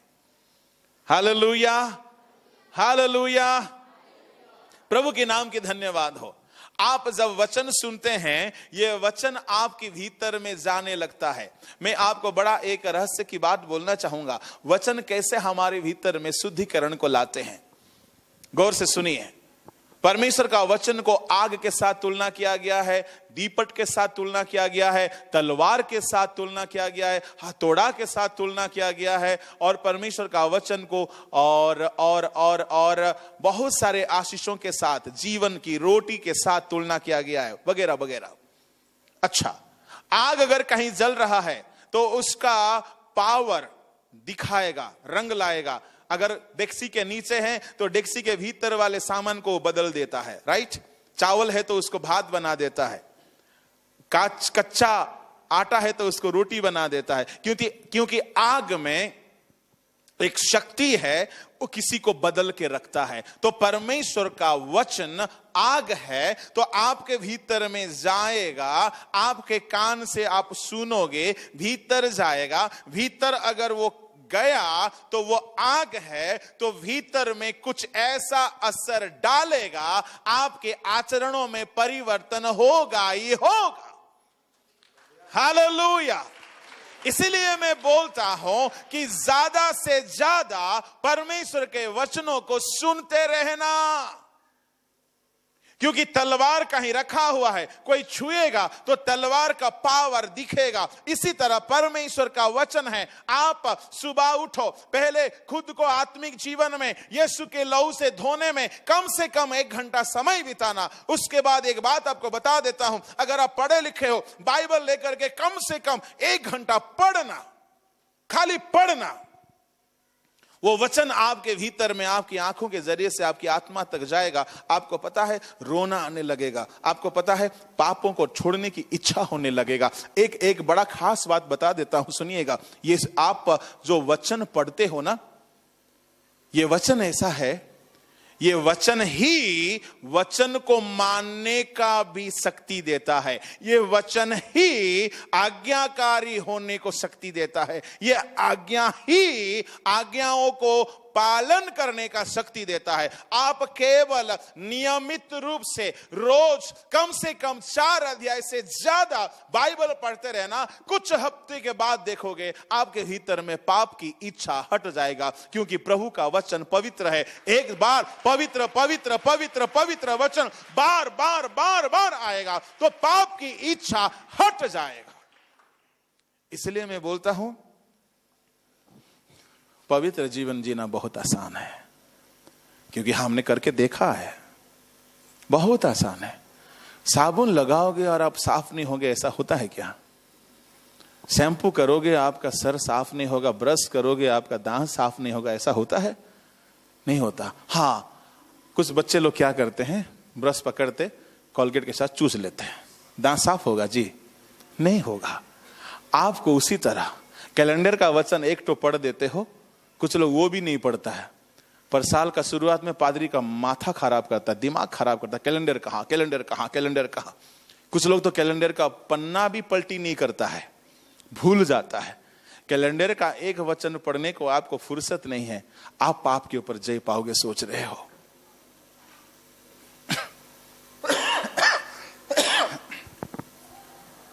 प्रतिदिन नियमित रूप से बाइबल पढ़ने का प्रायोरिटी बनाओ। कोई बिजी नहीं है, वो सब झूठ है। कोई बोलता है ना बहुत बिजी हूं, मुझे टाइम नहीं मिलता, काम चोर पाठ चोर। तुम बिजी हो, दानियल से ज्यादा बिजी है आप, दाऊद से ज्यादा बिजी है नहीं है। दाऊद साम्राज्य चलाता था, पर बोलता था तेरे वचन में दिन रात मनन करता हूं। उससे ज्यादा बिजी है हम। दानियल, नबूखदनेस्सर, डैरियस, दारा राजा का, सम्राट का वो प्रधान हाकिमों में से एक था, पर दिन में 3 बार प्रार्थना करता था और वचनों को मनन करता था। उसका खान पान भी वचन के आधार पे करता था। बाइबल के लोगों की महानता को देखोगे, सुनो सुनो सुनो, यीशु के लहू से शुद्ध हो जाओगे, ये आप सुबह कर सकते हो, परंतु दिन भर आपको वचन के अनुसार चलना होगा। एक वचन बहुत जाना पहचाना सा है, वचन ये है, तेरा वचन मेरे पांव के लिए आगे। क्या है इसका मतलब? तेरा वचन मेरे पांव के लिए दीपक, मेरे मार्ग के लिए। इस बात को मैंने बहुत बार पढ़ा था, सैकड़ों बार पढ़ा था, पर मुझे समझ नहीं आया था कि ये बात आखिर क्या है। समझ आया था जैसे आपको समझ आया है, ऐसा आया था, पर इसकी भेद नहीं समझ आया था। एक बार उड़ीसा के एक जंगल गांव में गया था, रिवाइवल मीटिंग था, और शाम को बारिश हो गई और रास्ता, गांव का एरिया है तो रास्ता कच्चा रास्ता था, कीचड़ हो गया, और गांव में शौचालय का व्यवस्था नहीं है, तो सड़क के किनारे में स्वाहा, समझ रहे? सड़क के किनारे में सारे माल मसाले जमा रहता है। तो शाम के समय मीटिंग में मुझे जाना पड़ा, और मीटिंग के लिए जाने का समय बिजली गोल हो गई, करंट नहीं है। अब रास्ता में चलना खतरे से खेलना है। अब रास्ते के किनारे किनारे में पूरा आग है पांव रखोगे तो जल जाएगा, फिर मीटिंग खत्म हो जाएगा। तो ऐसे समय में मुझे बहुत सेंसिटिव स्किन है, तो मैं प्योर लेदर का ही कोशिश करता हूं कि पहनूं, क्योंकि एलर्जी हो जाता है स्किन में। तो एक लेदर वाला सैंडल पहना था और कुर्ता पैजामा पहना था। तो वो पानी लगेगा तो वो सैंडल खराब हो जाएगा। तो अब कैसे चले, कीचड़ है, कैसे है? तो उस घड़ी करंट भी नहीं है। अचानक हमने मोबाइल की टॉर्च जलाया और देखा, गौर से देखिए, देखा कहां माल नहीं है। हालेलुया। कहां पांव रखने की सही जगह है, ढूंढ करके, मेरे तरफ देखिएगा, ढूंढ करके पैर को यहां वहां करते करते एक जगह रखा। किसके सहारे में? लाइट के सहारे में। ठीक है। फिर दूसरा पैर रखने से पहले देखा कि कहां जगह ठीक है। ओके, बड़े संभल के बैलेंस करके रखा। ऐसे रखने का समय प्रभु की आत्मा मुझे सिखाया, यह है दाऊद का अनुभव। रुकिए, आप समझे नहीं पूरा। आप कहीं भी कदम नहीं रख सकते दुनिया में। आपको नौकरी में कदम रखना है, देखो वो नौकरी प्रभु के वचन के अनुसार एक विश्वासी को करना चाहिए या नहीं करना चाहिए। पहले बाइबल के वचन के अनुसार देखो। वो नौकरी में आपको दिन रात झूठ बोलना तो नहीं पड़ेगा ना।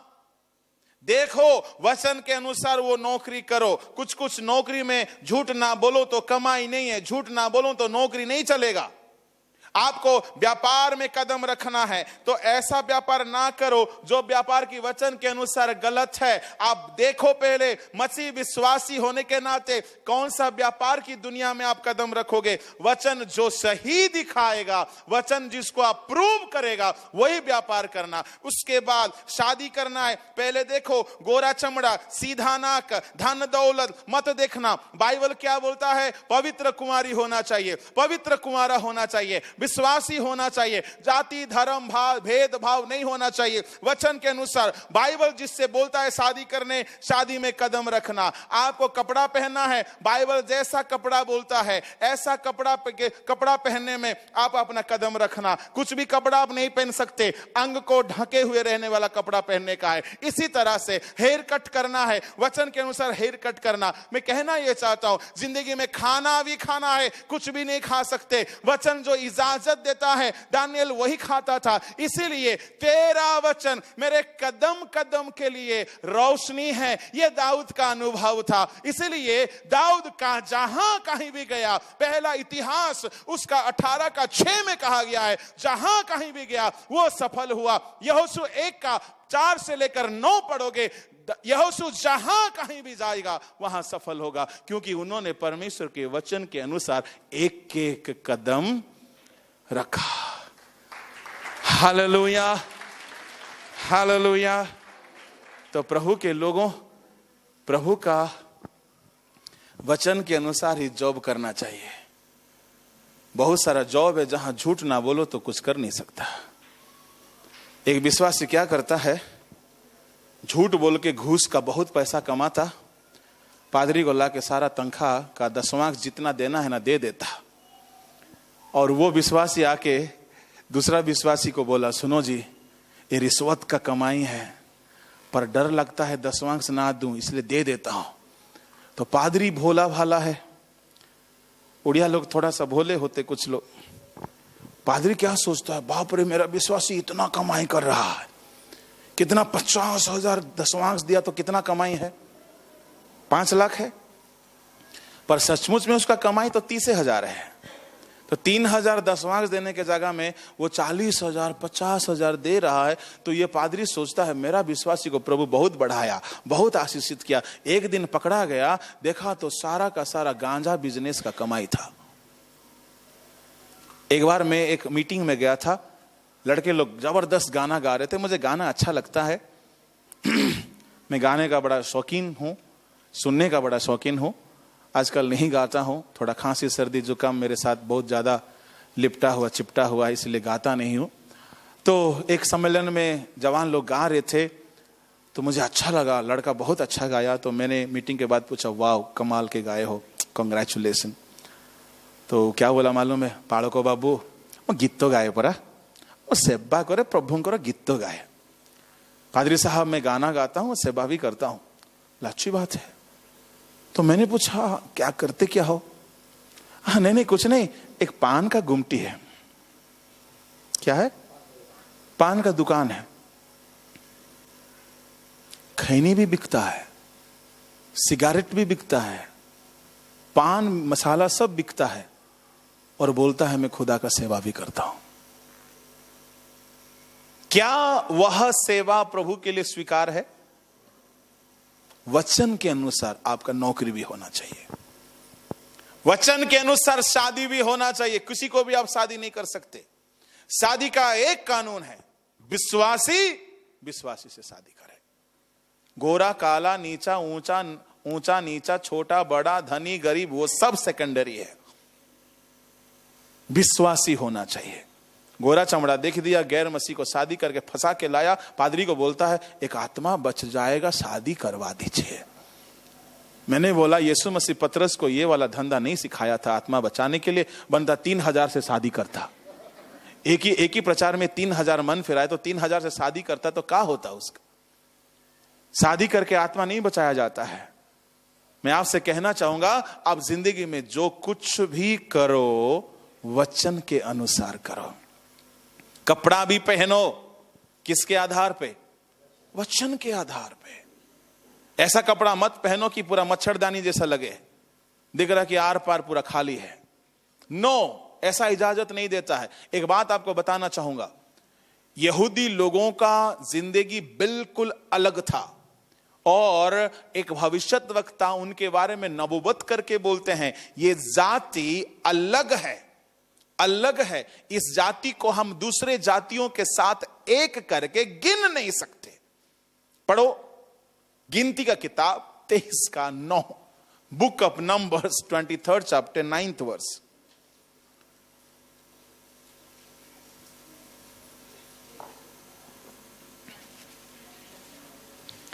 चट्टानों की चोटी पर से वे मुझे दिखाई पड़ते हैं, पहाड़ियों पर से मैं उनको देखता हूँ। वह ऐसी जाति है जो अकेली बसी रहेगी और अन्य जातियों से अलग गिनी जाएगी। इस्राएलियों के बारे में बिलाम भविष्यद्वक्ता देख करके बोलता है मैं पहाड़ों की चोटी से देखता हूं, ये जाति ऐसी है अलग बसी रहती है। गौर फरमाइएगा, इस्राएल के बारे में बिलाम भविष्यद्वक्ता प्रोफेसी करके बोलता है ये जाति अलग बसी रहती है। उसके बाद जो शब्द लिखा है, क्या लिखा है? चट्टानों की चोटी पर से वे मुझे दिखाई पड़ते हैं, पहाड़ियों पर से मैं उनको देखता हूँ। वह ऐसी जाति है जो अकेली बसी रहेगी और अन्य जातियों से अलग गिनी जाएगी। सुनो, अन्य जातियों से अलग गिनी जाएगी। गौर से सुनिए, अन्य जातियों से यह जाति अलग गिनी जाएगी। इसका मतलब क्या है? पादरी साहब को थोड़ा सा खड़ा करवाऊंगा, थोड़ा सा कष्ट दूंगा। आइए, सबको हमारे तरफ देखना है ना। हाँ, पीछे रहेंगे तो वो लोग को भी दिखाई देगा। अन्य जातियों से यह जाति अलग गिनी जाएगी, ऐसा कहा है ना। इसका मतलब है गिनने के समय यहूदी इस्राएली दूसरे जातियों से अलग गिने जाते थे। कौन सी मामले में? सुनो, पादरी साहब जैसा शर्ट पहने हैं, मैं ऐसा शर्ट पहना हूं, दोनों का शर्ट का कलर एक ही करके आप गिन सकते हो? हाँ, पादरी साहब का शर्ट का कलर और मेरा शर्ट का कलर एक ही करके आप गिन सकते हो? गिन सकते हो?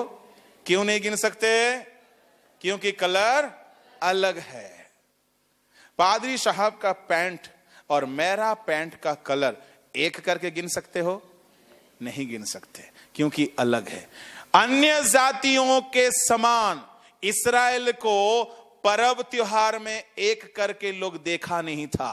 अन्य जातियों का जैसा पहरावा है, इस्राएलियों का पहरावा वैसा ही करके लोगों ने गिन नहीं सकते। अन्य जातियों का खान पान, कुछ भी पी सकते, कुछ भी खा सकते, पर इस्राएलियों का खान पान उनके जैसा नहीं है। अन्य जाति लोग कुछ भी नंगा पहन के घूम सकते, कुछ भी पहन के घूम सकते, पर इस्राएली स्त्रियां उनके समान एक करके गिन नहीं सकते। इस्राएली स्त्रियों का कपड़ा भी अलग था, उनका सर का स्टाइल भी अलग था, उनका पहरावा अलग था, उनका पर्व त्योहार अलग था, उनका घर का तौर तरीका अलग था। इसलिए विलियम भविष्यद्वक्ता बोलता है, जब मैं देखता हूं दुनिया के सारे देश के लोग अलग रहते हैं और ये जाति किसी के बराबर नहीं है, ये जाति बिल्कुल अलग बसी रहती है। इनका खान, इनका पोशाक, इनका पहरावा, इनका जिंदगी, इनका बोली, इनका चाल ढाल, इनका हेयर स्टाइल, सब कुछ अलग है, क्योंकि ये जाति परमेश्वर के वचन के अनुसार चलती है। हालेलुया। इसका मतलब है हमारा चाल ढाल, पोशाक, खान पान अलग होना है तो किसके मुताबिक चलने से अलग हो जाएगा? बाइबल के हिसाब से एक लड़का ने बाइबल में हेयर स्टाइल करता था। लड़का का नाम बताओ, पुरस्कार दूंगा, जल्दी बताओ। इनाम, चलो थैंक गॉड बच गया। बाइबल में एक लड़का है, वो बाइबल में वचन के अनुसार हेयर स्टाइल करता था। लड़का का नाम है सिमसोन। उसको मैंने पूछा, कभी क्यों छुरा नहीं लगाए? बाइबल में लिखा है नाजिर लोग छुरा नहीं लगाते। उसको बचपन में लोगों ने मजाक नहीं उड़ाया होगा? अरे लड़की, अरे ओ छक्का, बोले होंगे कि नहीं बोले होंगे? उसका लंबा लंबा चूल देख करके, बाल देख करके वो घर में आके बोला होगा, मम्मी काट दीजिए ना मुझे भी।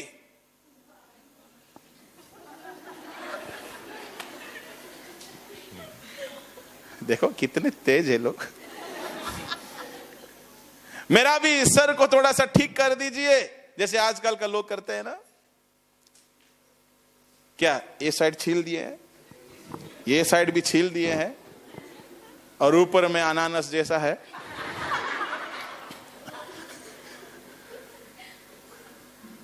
देखने से लगता है कितना अच्छा है।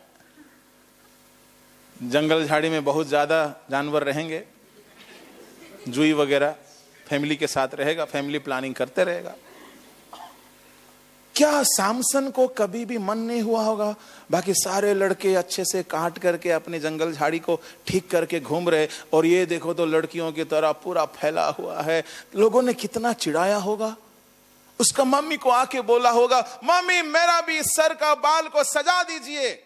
मम्मी क्या बोली होगी मालूम? बेटा थोड़ा देर का निंदा सह लेना, क्योंकि तेरा सर का बाल प्रभु के वचन के आधार पर है।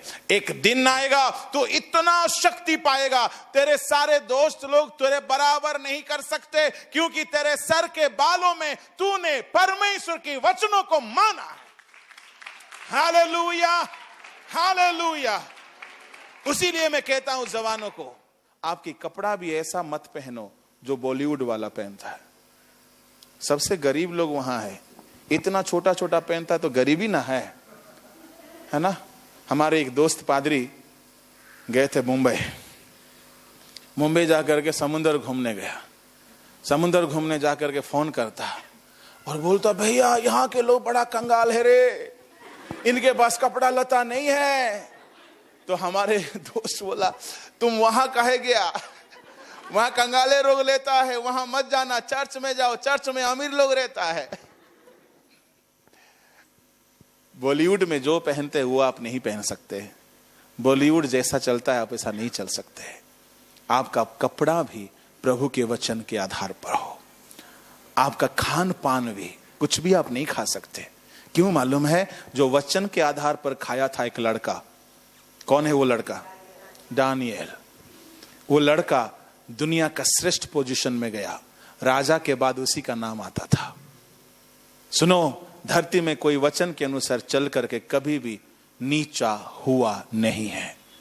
यह वचन आपकी जिंदगी को शुद्ध करेगा, आपको सफल बनाएगा। इसलिए इसको बहुत ज्यादा पढ़ते रहना। तीसरा बात बोलकर मैं इस वेला की सेशन को समाप्त करूंगा। पवित्र होने का तीसरा मुद्दा है परमेश्वर की आत्मा। रोमी 15:16 पढ़ो जल्दी।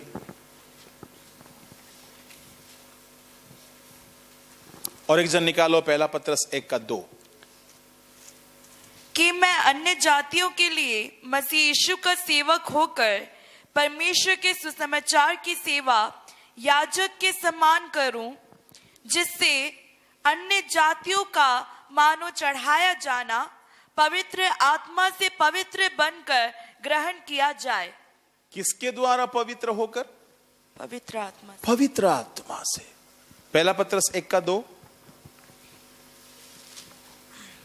और परमेश्वर पिता के भविष्य ज्ञान के अनुसार आत्मा के पवित्र करने के द्वारा आज्ञा मानने और यीशु मसीह के लहू के छिड़के जाने के लिए चुने गए हैं।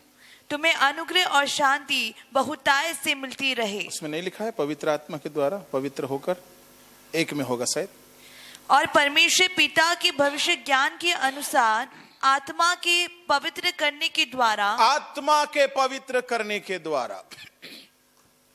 इसका मतलब है पवित्र आत्मा भी हमें पवित्र करता है। रोमी 15:16। बेटे और एक बार पढ़ो।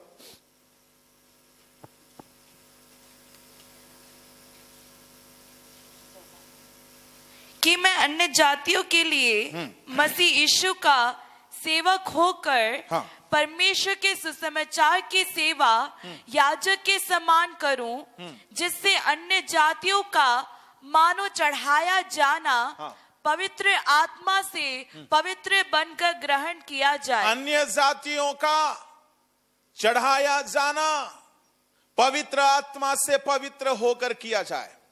सुनिए भाइयों बहनों, आप जब अन्य जाति में से थे, आपको जब सुसमाचार किसी ना किसी के द्वारा मिला, आप मन फिराए, आप बपतिस्मा लिए, आप प्रभु यीशु मसीह के पास आए। सुनिए, इस सेवा को, इस सुसमाचार की सेवा को, मन फिराओ और बपतिस्मा की सेवा को पौलुस क्या नाम देते मालूम है? एक वेदी का सेवा नाम देते हैं। जैसे कि अनाज को, अन्न बलि को लाया जाता है वेदी के पास, परंतु लाने से काफी नहीं है, उसको वेदी के आग में हवन करके चढ़ाया जाना बहुत जरूरी है। उसी तरह पौलुस कहते हैं, अगर तुम्हारा उद्धार हुआ, अगर तुम्हारा बपतिस्मा हुआ, परंतु वेदी के आग में चढ़ाने की तरह तुम्हारा पवित्र आत्मा में पवित्र होकर चढ़ाया जाना बहुत जरूरी है। इसका मतलब है आप जिस दिन पवित्र आत्मा पाते हो, आप प्रभु की वेदी में पवित्र हवन की तरह आप चढ़ाए जाते हो। इसका मतलब है प्रभु की वेदी में ग्रहण योग्य ठहरना है तो पवित्र आत्मा से भरपूर होना है, और पवित्र आत्मा हमको पवित्र होने के लिए दिया गया है। तो पवित्र आत्मा में रोज बातें करना, रोज अन्य अन्य भाषा में घंटों वर्शिप करना, वो आपके भीतर की सारे गंदगी को जलाएगा और आपको एक ऐसा पवित्रता ही देगा, आप प्रभु के सामने पवित्र बनने लगोगे। हालेलुया। बहुत से लोग कलीसिया में पवित्र आत्मा नहीं पाए हैं। हम आशा करते हैं ये 3 दिन के दरमियान आप खुद को शुद्ध करना चालू कर दो, क्योंकि पवित्र आत्मा पवित्र जगह पे आते हैं। जब याजक, ये बात को समझाने के लिए अब समय नहीं है, जो रोमी 15:16 आपने पढ़ा, मैं सुसमाचार की सेवा किसके न्याय करता हूं? याजक की न्याय करता हूं। गौर फरमाइए, एक याजक किसी भी पशु को वेदी में लाता है तो कैसे लाता पता है? उसको धो के लाता है।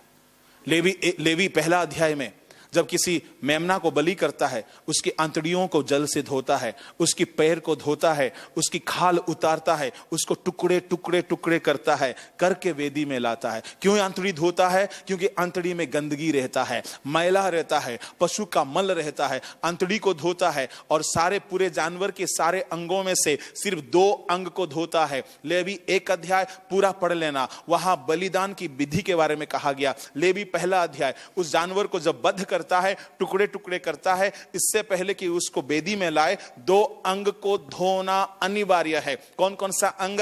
एक है अंतड़ी, दूसरा है पैर। क्यों? अंतड़ी भीतरी पाप को दर्शाता है, पैर बाहरी पाप को दर्शाता। अंतड़ी कभी दिखता है किसी का? यहां पे नहीं दिखता, पर पैर दिखता है। इंसान की जिंदगी में 2 तरह का पाप होता है, एक है हिडन, दूसरा है आउटवर्ड। पैर को भी धोना है, यानी हमारी चाल ढाल को धोना है, हमारे आचरणों में होने वाले पाप को हमें शुद्ध करना है, तभी हम वेदी के पास आ सकते हैं। हमारी अंतड़ी को साफ करना है, हमारे गुप्त मन को, प्राण को, सोच को, ख्यालों को पवित्र करना है। हमारा गुप्त हृदय में कौन कौन सा गंदगी लेकर हमने जिया है, ये दोनों धो करके आना है, तभी हम वेदी में आ सकते हैं। और ये दोनों काम पवित्र आत्मा के द्वारा ग्रहण किया जाएगा। इसीलिए पौलुस बोलता है, मैं सुसमाचार की सेवा याजक की नाई करता हूं, जैसे अन्य जाति लोगों को मैं वेदी में चढ़ाता हूं। किसके द्वारा? पवित्र आत्मा के द्वारा पवित्र हो करके। इसका मतलब है, सुनिए, पौलुस जहां कहीं भी गया, सुसमाचार प्रचार किया, लोगों को उद्धार का अनुभव मिला, लोगों को बपतिस्मा दिया और साथ ही साथ उन पर हाथ रखा और लोग पवित्र आत्मा में भर गए। इसका मतलब है सुसमाचार का सेवा एक याजक की नाई। जहां भी पौलुस गया 3 काम हर जगह में किया, उद्धार, बपतिस्मा, पवित्र आत्मा। ये 3 अनुभव के द्वारा लोग वेदी में समर्पण किए जाते हैं, पवित्र होकर चढ़ाए जाते हैं। इसका मतलब है पवित्र आत्मा के बिना हम पवित्र नहीं हो सकते हैं। मैं आप सबों से कहता हूं, जो पवित्र आत्मा नहीं पाए हो, इस मीटिंग में आपको पवित्र आत्मा पाना है। हालेलुया। हम देने वाले नहीं हैं, कोई मनुष्य आपको दे नहीं सकता। आप जितना मात्रा में, जितने नाप से खुद को शुद्ध करोगे, जितना कपटता को बाहर लाओगे, उतना जल्दी आप पर पवित्र आत्मा समाएगा। और जो पवित्र आत्मा पाए हो, आपको वरदान मिलेंगे, नया अनुभव मिलेगा। पवित्र आत्मा का भरपूरी आपके भीतर होगा, पर पाप के कारण पवित्र आत्मा प्रकट नहीं करते हैं। कई बार वो है हमारे भीतर, 9 वरदान से ज्यादा वरदान उनका है। 9 वरदान करके कहीं नहीं लिखा है, हम लोग गिन के 9 थोप दिए हैं। 9 वरदान करके कहीं नहीं लिखा है पवित्र आत्मा का वरदान 9 है, नहीं है, बहुत ज्यादा है। 9 वरदान का जो तालिका रोमी 12 अध्याय में, 1 कुरिन्थी 12 अध्याय में है ना, वो 9 नहीं है। उसमें स्वप्न देखने का वरदान है? नहीं है। दर्शन का है? नहीं है।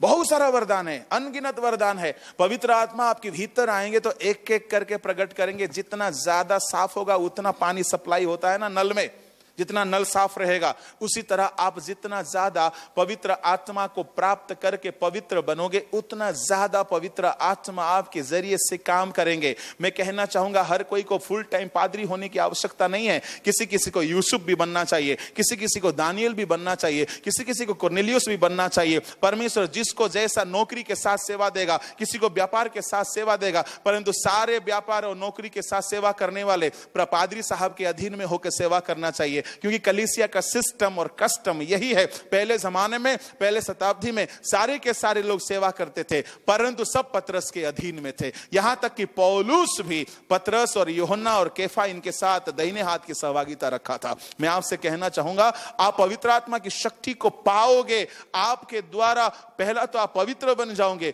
दूसरा बहुत से काम होगा और प्रभु के राज्य बढ़ेगा। और आप स्वर्ग जब जाओगे, आपको छूछे हाथ वहां रहना नहीं पड़ेगा, आपको बहुत से इनाम मिलेगी। इसलिए मेरे प्रभु के लोगों, पवित्र आत्मा के बिना हम पवित्र नहीं हो सकते।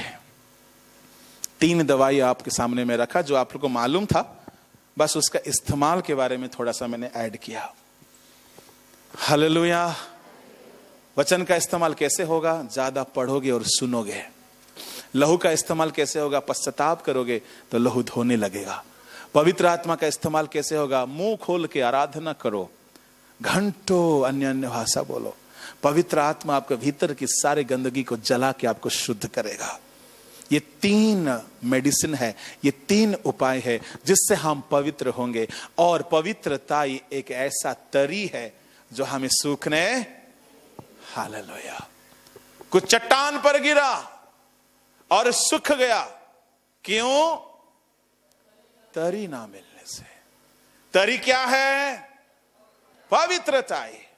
और पवित्रता कितने जरिए से हमें देखा? लहू, वचन, पवित्र आत्मा। मैं अपनी जिंदगी की सेवकाई के अनुभव में देखा, मैं जिन दिनों में बहुत ज्यादा प्रार्थना, यीशु की लहू से धुलना, वचन पढ़ने में समय बिताया, कभी मेरे से कुछ गलतियां हुई नहीं। इसका मतलब ये आपको इतना सपोर्ट करेगा, आपको कठिन नहीं लगेगा, पवित्र जीवन आसान हो जाएगी। और जितना पवित्र बनोगे उतना ज्यादा आप फूलोगे। पवित्रता के तरीके बिना हम सूख जाते हैं। 2021 आपके जिंदगी को फलवंत देखना चाहते हो तो ये 3 तरह के शुद्धिकरण अपनी जिंदगी में अपनाओ। इसको डेली अप्लाई करो। जैसे डेली आप नहाते, कहा ना, डेली ब्रश करते हैं, डेली मुंह धोते हैं, डेली शैम्पू करते, डेली नहीं भी करते तो डेली बदन को साफ रखते, घर को साफ रखते। तो जिंदगी में पवित्रता तरी डेली हमारी जिंदगी में होते रहना चाहिए। मैं आपको गारंटी देता हूं 2021 आपने आज तक जो नहीं देखा वो आप देखोगे। जो आपने आज तक किया नहीं वो होने लगेगा। कुछ नया होगा, कुछ नया होगा, क्योंकि तरी मिलने से फिर से उगने लगेगा, फिर से नया पत्ता आने लगेगा। आप बोलोगे ये कैसे हो गया, इतने साल से नहीं हुआ था। अरे तरी आ गया है, तरी।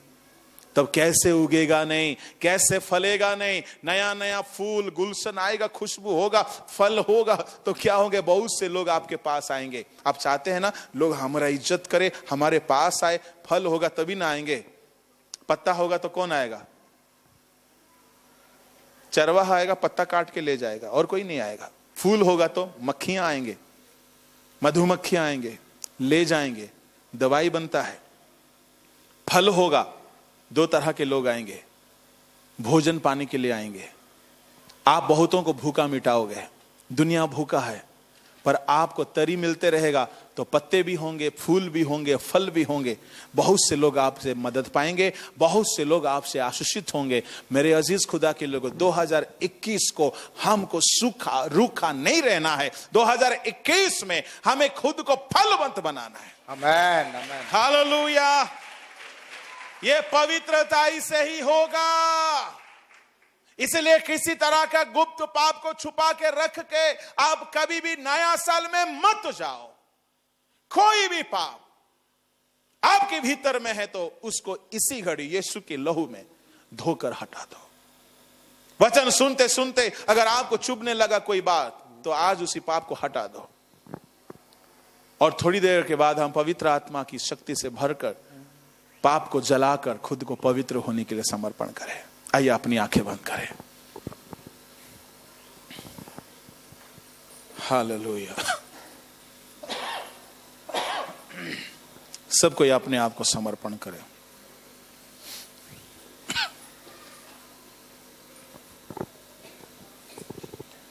अगर आप घुटनों में आ सकते हो तो आप घुटनों में आ सकते हैं। थोड़ी देर अपने आप को जांचिए, थोड़ी देर अपने आप को शुद्ध करिए। अपने आप को देखिए कि ये वाकई आप पवित्र है या आपकी जिंदगी में कोई पाप को छुपा के रख के आप चल रहे हो। ये साल खत्म होने जा रही है। हम इस वर्ष के पाप को लेकर नया वर्ष में नहीं जाना है। आइए अपने आप को हम परखें, पूरी तरह से खुद को हम शुद्ध करें। जिस मात्रा में हम खुद को शुद्ध करेंगे उसी मात्रा में परमेश्वर हमें फलवंत बनाएंगे।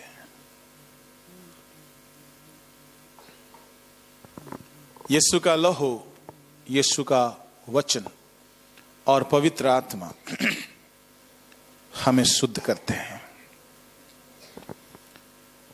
अपने अपने जीवन को परख के देखे, पूरी तरह से परखे कि आपकी बोली में आपने पाप किया है, कि आपकी सोच में, आपके मन में, आपके सुनने में, आपके स्पर्श में, आपके बात व्यवहार में, आपके चाल चलन में अगर आपने कोई ऐसा गुनाह करके छुपा के रखा जिसको त्यागा नहीं, छोड़ा नहीं, तो आज का दिन है पश्चाताप करने का। यह समय मेरे प्रभु के लोगों, हम प्रभु के सामने कोई भी बात को छुपा के नहीं रख सकते। हमें प्रभु के सामने हमारी जिंदगी पूरी तरह से खुल्लम खुल्ला है, कुछ भी बात छुपा नहीं है। इसलिए हम खुद को कपटी बनाकर छुपा के ना रखें। यह समय हमारे हृदय को तोड़ने का है, पश्चाताप करने का है, प्रभु के कदमों में आंसू बहाने का है। Yes, Lord. प्रभु से कहने का है, प्रभु जी मैं तुझसे बहुत दूर जा चुका Yes, हूं। Lord.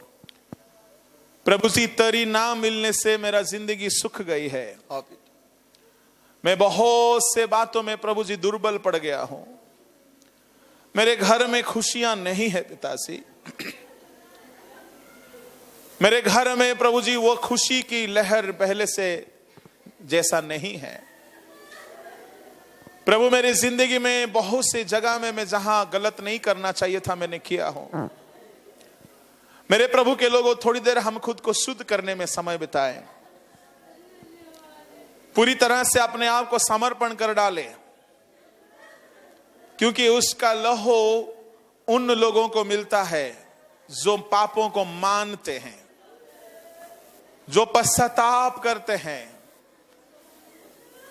यीशु मसीह उन लोगों को शुद्ध करने में विश्वास योग्य है और न्यायी है। वह अन्याय नहीं करेगा। आपके पाप अगर धुल जाएंगे,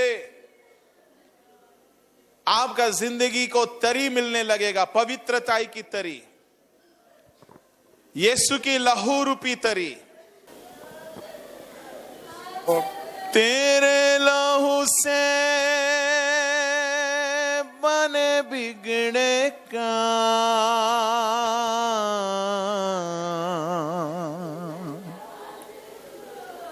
तेरे लहू से बने बिगड़े काम। प्रभु की लहू से हर बिगड़ी हुई जिंदगी फिर से बन सकता है। तेरे लहू से बने बिगड़े काम, तेरे लहू से बने बिगड़े काम। खुद को लहू में डुबोता हूँ, खुद को लहू में डुबोता हूँ। तू बढ़ता जा मैं कम होता हूँ, तू बढ़ता जा मैं कम होता हूँ। तेरा कलाम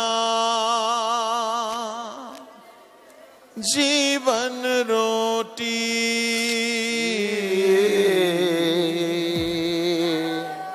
तेरा कलाम राहों की ज्योति, तेरा कलाम है हंसी मोती, तेरा कलाम है हंसी मोती। प्रभु तेरा वचन के द्वारा हमारी जिंदगी को बनाइए राजा। Yes, Lord. तेरे लहू से मन बिगड़े का तेरे लहू से। पिताजी, तेरे लहू के बिना हम शुद्ध नहीं है राजा। तेरा कलाम के बिना हमारी जिंदगी फिर से बन नहीं सकता है प्रभु। तेरे आत्मा के बिना हमारी जिंदगी प्रभु पवित्र नहीं हो सकता है। इसलिए प्रभु हम पर रहम करिए लो। Yes, Lord. की शोले लपक लपक जब आते हैं बंधन सारे टूट के गिरते जाते हैं।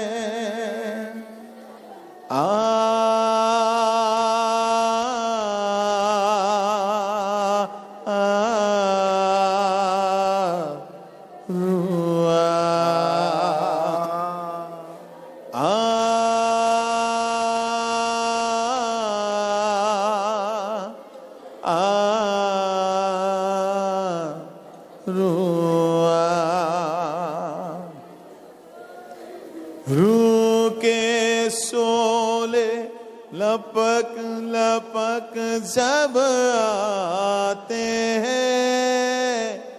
आते हैं बंधन सारे टूट के गिरते जाते हैं, गिर जाते हैं।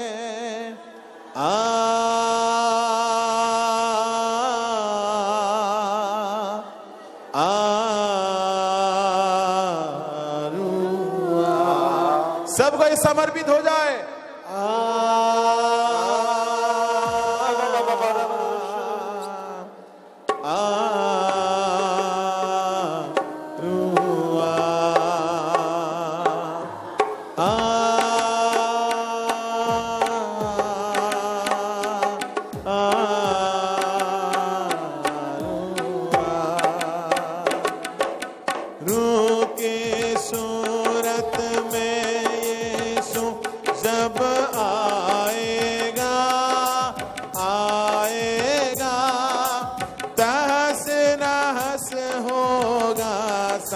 दान गिर जाएगा रूह के सूरत में यीशु जब आएगा आएगा तहस नहस होगा शैतान गिर जाएगा।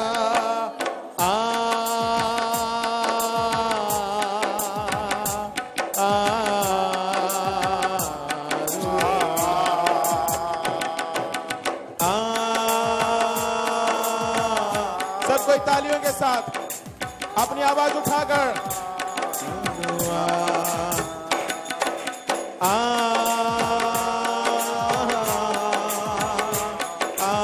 जो कोई पवित्र आत्मा को पाना चाहते अपनी मुंह खोल दे। बारिश होगी रूहें पाक बादल से धुल जाएंगे मेरे मन के अंदर से। बारिश होगी रूहें पाक के बादल से धुल जाएंगे मेरे मन के अंदर से।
Oh Jesus.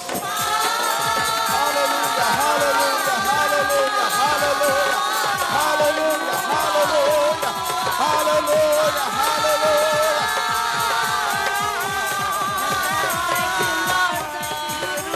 Jesus, Barabalagaduraba, Kudabarama, Siangarabalagama, Paramalamanabadinama, Shabarabalagaduraba, Siangarabalaba, Kudarabalagaduraba, Siangarabalama, Kudabarama, Dinamanagadarabalagaduraba, Kudarabalagaduraba, Siara, Paramasinabaragadirabalagadere, Dinamanamagadarabalagadiarabalaga, Kuraba, Turebe. Kurama, Siandura, Barama, Turebe, Kuramana, Masika, Dere, Zinabalaba, Durabalagada, Durabalagada. Jesus. Let the power rest upon the people. Send the power, send the power. Send the anointing, send the anointing, send the anointing. Oh, let the people be filled with the Holy Jesus, hallelujah, hallelujah, hallelujah, hallelujah, hallelujah, hallelujah.